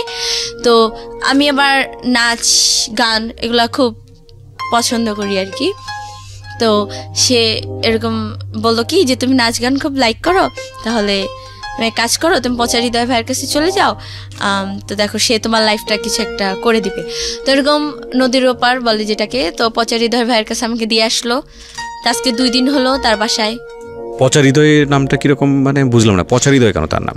হ্যাঁ তার নাম পচা হৃদয় কারণ তার লাইফে অনেক কিছু আছে, ছোটবেলা থেকেই সে একা একা ছিল, তো এরকম ভাবে তার নাম পচা হৃদয় হয়ে গেছে। ওই ডিজে নাচ গান করে, তো এরকম অনেকে আছে না নাম বানায় দেয়, বা অনেক কাহিনী আছে, তো তার সেজন্য এখন এগুলো বলা শেষ করা যাবে না। তো যাই হোক তার নামে পচা হৃদয় হয়ে যায়। তো এরকম সোহান ভাই দিয়ে আসে, বলে যে ভাই ওকে একটু আপনার কাছে রাখেন, একটু নাচটা শিখান, আপনার সাথে নিয়ে ওকে একটু ফাংশনে নিয়ে যাবেন, নিয়ে তারপর দেখেন ওর লাইফটা একটু সেটেল করে দেন কি হয়। তো এদিকে আবার পচের মানে হৃদয় ভাই আর তার ওয়াইফ, তো তাদেরও অনেক কাহিনী আছে। তো যাই হোক, এখন আসছি এখানে 2 দিন হইলো। তো এরপর এই সুপ্রদীপ ছেলেটা আমার ফোন টোন সব কিছু নিয়ে যায়, মানে এরপর থেকে আমাদের 2-3 দিন হলো ওর সাথে আমার আর কোনো কন্ট্রাক্ট হয় না, ও কখনো চেষ্টা করে নাই। তো তোমার এখন প্ল্যানটা কি তাহলে? প্ল্যানটা হ্যাঁ বলি আমি। তো আমি নাইমকে আবার কল দিছিলাম, তো নাইম বললো যে দেখো কি হয়। এখন নাইম ওইখানেও তো নিয়ে যেতে পারবে না। তুমি তাহলে কি করবা? তোমার প্ল্যানটা কি, লাইফের প্ল্যানটা কি? জানি না। বাসাতে যোগাযোগ করছিলা? বাসায় তো ত্যায্য, কেউ আমাকে চায় না। তোমার মা? না। প্রিয় শ্রোতা, 16 বছরের জীবনের যে গল্পটা এখানে আপনারা শুনলেন, এই রকম গল্প সমাজে খুব বিরল না, এবং এই গল্পে আমাকে নতুন করে বলার কিছুই নেই যে ওর এই জীবনের পেছনে দায়ী আসলে কে। তবে এটা ঠিক যে ও যে পরিবেশে বড় হয়েছে সেই পরিবেশ অনেকখানি দায়ী, আর এই পরিবেশেও যে ছেলেমেয়েরা ভালো থাকে না বিষয়টা এরকম না। তবে এটা ঠিক যে আমি কয়েকটা প্রশ্ন আমি তোমাকে করতেই চাই। একটা হচ্ছে যে তুমি যেই অবস্থার মধ্যে আজকে এসছো, যে তোমার কোনো ভবিষ্যৎ জানো না, 16 বছর বয়স তোমার, এবং আমরা তোমার ভবিষ্যৎ নিয়ে খুব আতঙ্কিত, চিন্তিত। বাংলাদেশের সামাজিক অবস্থায় একটা মেয়ে 16 বছর বয়সে কোথায় থাকবে, কি করবে না করবে, যার কোনো ঠিক ঠিকানা নাই, তার অবস্থান কোথায় হবে ভবিষ্যতে, সেটা ভালো কিছু আমাদের মনে করা, আমাদের জায়গাটা থেকে, আমাদের পারিপার্শ্বিকতা যা বলে সেটা, সেই অবস্থা আসলে আমাদের মন থেকে আসছে না। মানে আমি যেটা বলতে চাচ্ছি যে আমরা ভালো কিছু মনে করতে পারছি না। কিন্তু তোমার এই অবস্থার জন্য মূলত দায়ী দুজনই আমি মনে করি। একটা যেটা হচ্ছে যে ভুল তুমি বারবার করতে পারো না। ভুল একবার হতে পারে, 2বার হতে পারে, 3বারের বার ভুল আর ভুল থাকে না, সেটা অপরাধ হয়ে যায়। তুমি বহুবার ভুল করেছো, আমি যেটা মনে করি। তবে এই ভুলের মধ্যে তোমাকে ঠেলে দেওয়া হয়েছে, তোমার ফ্যামিলি তোমাকে ঠেলে দিয়েছে, এবং তোমার খালু তোমার কথা যদি বিশ্বাস করে নেই, তারা যেই অবস্থার মধ্যে তোমাকে রেখেছে সেটা তোমার জন্য কাঙ্ক্ষিত না, এবং সেটার জন্যে তুমি ফ্যামিলির থেকে স্কেপ করাটাও উচিত হয় নাই। কারণ তুমি মনে করেছো যে পরিবার থেকে বের হয়ে একটু সুখ খুঁজে নেই মানুষের মধ্যে। সেই সুখটা তো পরিবারের চেয়েও জঘন্যতম অবস্থা হচ্ছে চারপাশের পরিবেশ। কারণ সবাই এখানে ইন্টারেস্ট খুঁজবে, কেউ তোমার পয়সার কথা চিন্তা করবে, কেউ তোমার রূপের কথা চিন্তা করবে, কেউ তুমি নিজেই সেটা বুঝেছো, এবং বোঝার পরেও তোমার ঘর থেকে বের হওয়াটা ঠিক হয়নি। এটুকুই বলবো। তোমার খালু যদি আজকের এই অনুষ্ঠানটা শুনে থাকে, তাহলে তাদেরকে অনুরোধ করতে পারি আমাদের লাখ লাখ শ্রোতাদের পক্ষ থেকে, যে না, তোমার প্রতি যেন অবিচার না করা হয়। কারণ তোমার বয়সে তুমি ভুল করতেই পারো, 16 বছর বয়স মাত্র তোমার, কিন্তু তাদের ভুল করাটা উচিত হয়নি। তোমাকে এই বয়সে ত্যায্য করাটা উচিত হয়নি, এবং ত্যায্য করার কোনো সিস্টেম আমি যত জানি বাংলাদেশের আইনে এটা নাই, ত্যায্য করার বিষয়টাই নাই বাংলাদেশের আইনে। সো তুমি যদি এখন থানাতে পুলিশের কাছে যাও, নিয়ে যদি বলো যে আমি একটা সেফ কাস্টাডি চাই, কিংবা তুমি যদি বলো যে আমার যে পরিবারে আমি বড় হয়েছি, আমার প্রপার অধিকার আছে সেখানে করার, পুলিশ তোমার জন্য সে ব্যবস্থা নিতে পারে। এবং বাংলাদেশের এরকম অসংখ্য মানবাধিকার সংগঠন আছে যাদের কাছে গিয়ে তুমি তোমার সুন্দরভাবে বড় হয়ে ওঠার জন্য যে এই দাবিটুকু করার, সেটা তুমি করতে পারো। তবে আমি নিশ্চিত নই যে তারা তোমাকে আদৌ সেই সুন্দর ভবিষ্যৎ দিতে পারবে কি পারবে না। তবে তাওয়াক্কাল তু আলাল্লাহ, সবসময় পজিটিভ মনে করাটাই উচিত। নিশ্চয়ই যিনি তোমাকে দুনিয়াতে পাঠিয়েছেন, আমি ধর্মভীরু মানুষ হিসেবেই তোমাকে এতটুকু বলতে পারি, তিনি তোমার রিজিক নির্ধারণ করেই পাঠিয়েছেন। তবে কোনো ভুল না করাটাই উচিত হবে এরপরে। তুমি যে অবস্থায় আছো না কেন, যার কাছে আছো না কেন, সে ভালো মানুষ হোক, তোমার প্রতি ভালো আচরণ করুক, সেটা আমি চাইব। কিন্তু এটা ঠিক যে এর চেয়েও ভয়ানক কিছু হতে পারে তোমার জীবনে, তুমি সে রাস্তাতেই পা বাড়িয়েছো, এবং সে ভয়ানক কিছুটা যাতে না আসে সেজন্যই আজকের এই সিক্রেটসে তোমাকে আমি তুলে ধরলাম। আমি শুধু একটা কথাই বলি, যত অবস্থায় খারাপ হোক না কেন, যতই হোক না কেন, পরিবার একটা ছেলে মেয়ের বড় হওয়ার শেষ আশ্রয়স্থল। পরিবারের জায়গাটাকে ঘোলাটে করে কোনোভাবেই এমন কোনো সিদ্ধান্ত নেওয়া উচিত না যতক্ষণ না পর্যন্ত আপনি নিজের পায়ে দাঁড়াতে পারছেন, যতক্ষণ না পর্যন্ত আপনার নিজেকে নিজে বিয়ার করার মতো ক্যাপাবিলিটিস আছে, ততক্ষণ পর্যন্ত পরিবারকে বর্জন করে এমন কোনো সিদ্ধান্তই নেওয়া উচিত না যেটা আপনাকে বিপদের মুখে ঠেলে দেবে। মেয়ে হলে তো আরও বেশি বিপদ, আমাদের সামাজিকতা সেটাই বলে। প্রিয় শ্রোতা, আজকের এই সিক্রেটসের আমরা আজকে জান্নাতকে বা বৈশাখীকে তুলে ধরলাম। আমরা বিশ্বাস করি অনেক বৈশাখী হয়তো বা আজকের এই গল্পটা শোনার পরে নিজেদেরকে শুধরে নেবে, এবং বৈশাখীকে যারা বড় করছেন তাদের ফ্যামিলিতে যদি বৈশাখীর মতো হয়ে থাকে, আমাদের আজকের বৈশাখীর মতো, তার প্রতি প্রপার জাস্টিস করুন। কারণ আপনারা মনে করতে পারেন যে ও একটা ছোট বাচ্চা, ওর আচরণ কেন এরকম হবে। এখানে অবশ্যই মনে রাখা উচিত সব বাচ্চার আচরণ একরকম হয় না, এবং প্রত্যেকটা বাচ্চার মধ্যেই ভালো মন্দ গুণাবলী আছে। অনেক সময় দেখবেন ওদের আচরণ পছন্দনীয় হচ্ছে না, কিন্তু আপনি অবাক হয়ে যাবেন যার আচরণ পছন্দ হচ্ছে না তার যদি ভালো গুণগুলো জানেন। সো ফাইন্ড আউট করার চেষ্টা করুন যে ওদের মধ্যে ভালো গুণটা কী আছে এবং সেটাকে পেট্রোনাইজ করুন। সো আজকের মধ্যে এখানেই শেষ করছি প্রিয় শ্রোতা। আগামী রবিবার রাত 11টায় আমার সঙ্গে আবারও দেখা হবে। সে পর্যন্ত সবাই অনেক ভালো থাকুন।